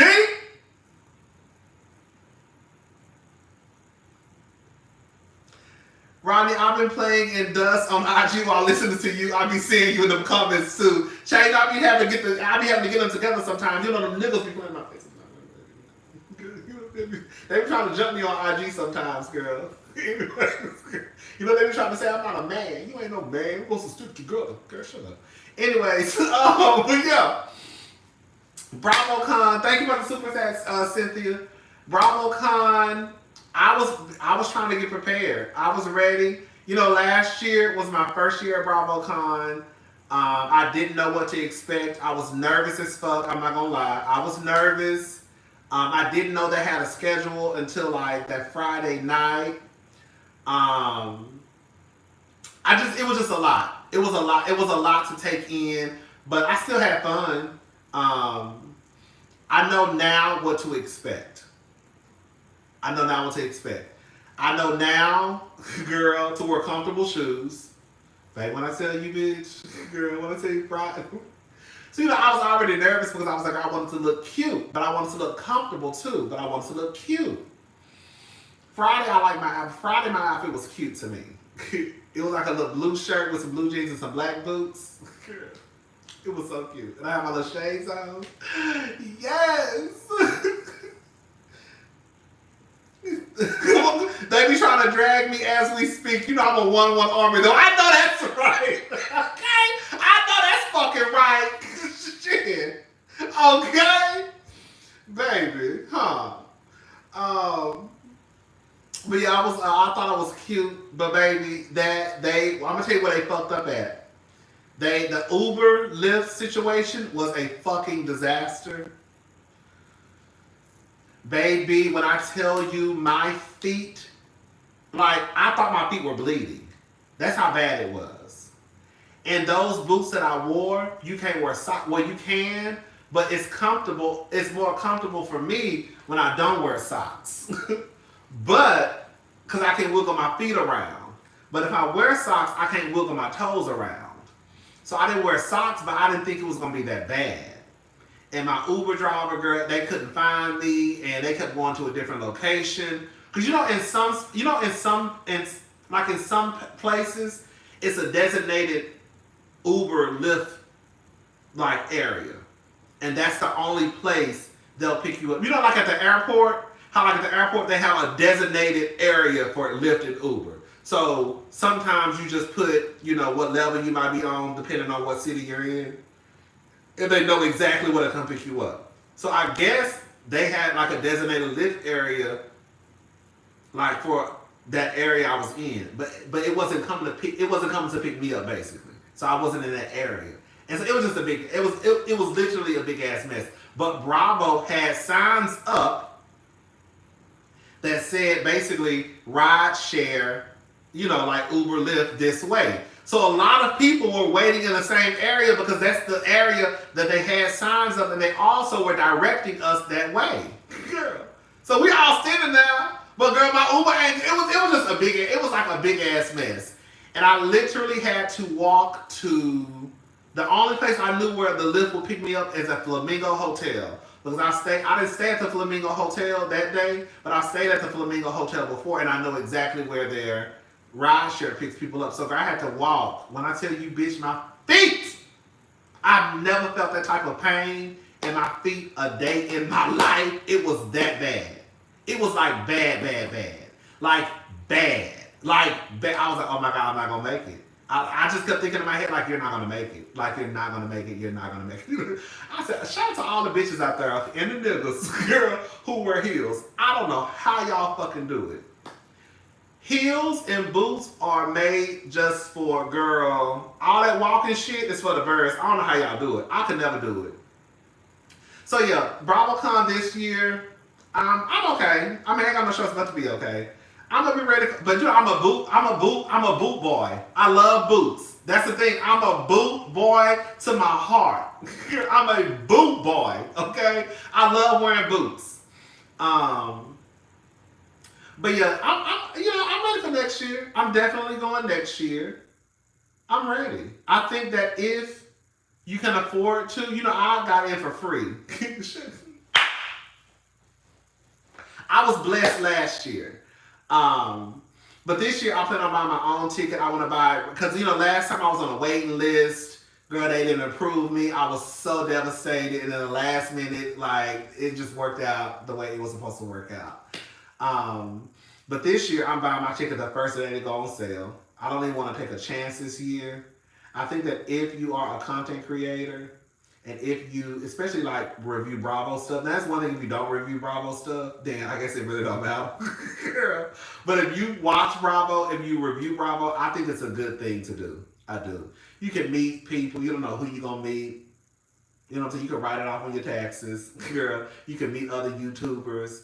You know what I'm saying? I just think it's I think it's a good experience. I really, really do. Yeah, this year is canceled. They're not going to have it until next year.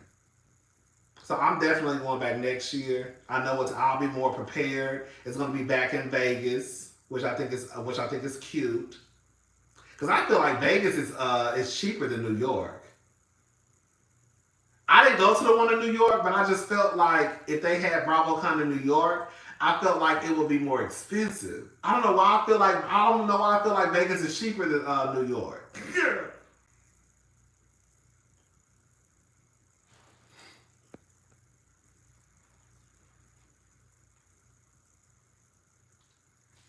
But yeah, it is what it is. But they got so much shit going on with Bravo that I'm not even surprised when I thought about it. When you really think about it, even though RHOA is not the #1 show on Bravo at the moment, RHOA is a big part of Bravo. Girl, have y'all even started filming? You're like, RHOA ain't even together. We don't even know who the full cast is. November is not that far away. There's no way y'all gonna shoot the show, have it ready, or even I don't know how it will work with BravoCon if they had it this year. You got RHOP, which is a hot ass fucking mess. And then you have these lawsuits every other day. Hello? Every day we wake up, it's a lawsuit with Bravo. So I can see why they probably canceled it. Like, girl, we just gonna wait till next year. There's too much going on in these streets.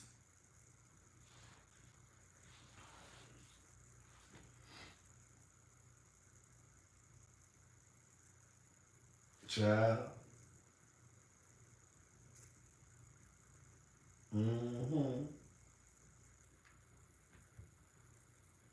Bravo stakeholders are not happy. I'm sure they not. It's a lot of shit. It's a lot of fuck shit happening at Bravo. Y'all can't get y'all casting together. Y'all got lawsuits coming out the goddamn asshole. It's just a mess.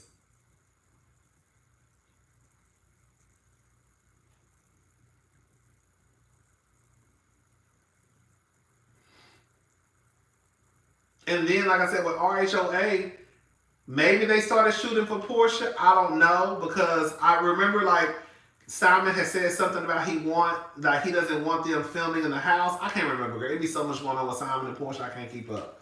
So I thought that maybe they had at least started filming Porsha. But I'm like, how much? I guess like I don't know. I don't know what's going on with Atlanta. I mean, I guess that's a good thing. I guess it's a good thing that we don't know what's going on with Atlanta, because usually we've been heard something by now with Atlanta, but they done kept everything under wraps. They are not playing no games, baby. It's like a motherfucking secret, like fucking bitch. It's like the motherfucking girl, like fucking White House top security project. They ain't letting shit get out. Girl, we ain't heard no. Girl, we done heard like look, you know. Girl, they ain't made no announcements. We don't know if they filming. Ain't nobody said. You know, by now we would have at least seen somebody take a picture of them filming somewhere in Atlanta by now.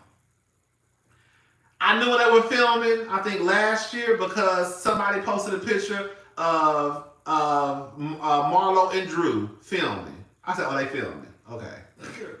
This year, we ain't seen shit. They is not playing no games. Damn. Y'all said y'all wanted a reboot. Y'all said y'all wanted us to do our job. Oh, Porsha said they haven't started filming yet? Oh, they haven't started filming. Okay, now it makes sense. Okay. So they haven't started filming. So they ain't even started filming. There's no way you can have a Bravo. I'm sorry. Not to say it all revolves around Atlanta, but there's no way you can have a BravoCon and girl, you ain't even got the cast together. Girl, like it wouldn't make no sense. Girl. Drew can't go. Because Drew be putting on Drew is another Mia. You don't know what to believe with Drew. Drew be lying. You don't know she's telling the truth. It's like a Tubi story. Girl. Drew ain't going nowhere, girl. Drew is bad. I could tell by her response with Dr. Henley the other day.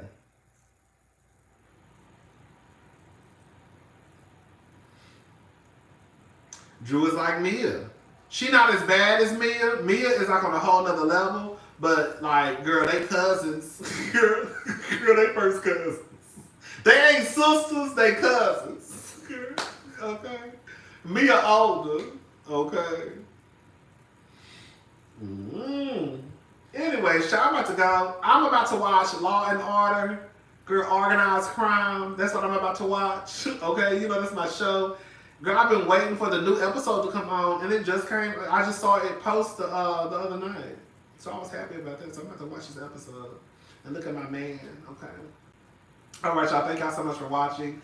If I go live tomorrow, it's because there's something happened tomorrow that made me want to go live. But if not, I'll see y'all on Monday. We're going to go live on Monday night, either at 8:30. What's up always, Amara? Girl, I saw you over there living like a rich black woman. Yes, ma'am. I said, baby, I know that's right, girl. I ain't going to tell all your business. I said, baby, I know that's right, baby. Y'all over there looking at some good apartments. I said, oh, girl. So she rich like this and not like this. I said, I know that's right. Girl, I said, I'm trying to live like her. Yeah, okay. I said, come on, apartments, baby. I said, that's a lot, girl. I guess it ain't a lot when you got it. What Nene said, girl. Nene said, what Nene say? Nene said, they make it when you got the coin. They make it when you got the coin, okay? Anyways, I'll see y'all on Monday. This is going to be the farewell, send-off, the series finale, the review of all reviews for the Real Housewives of Poor Potomac. That's the new name.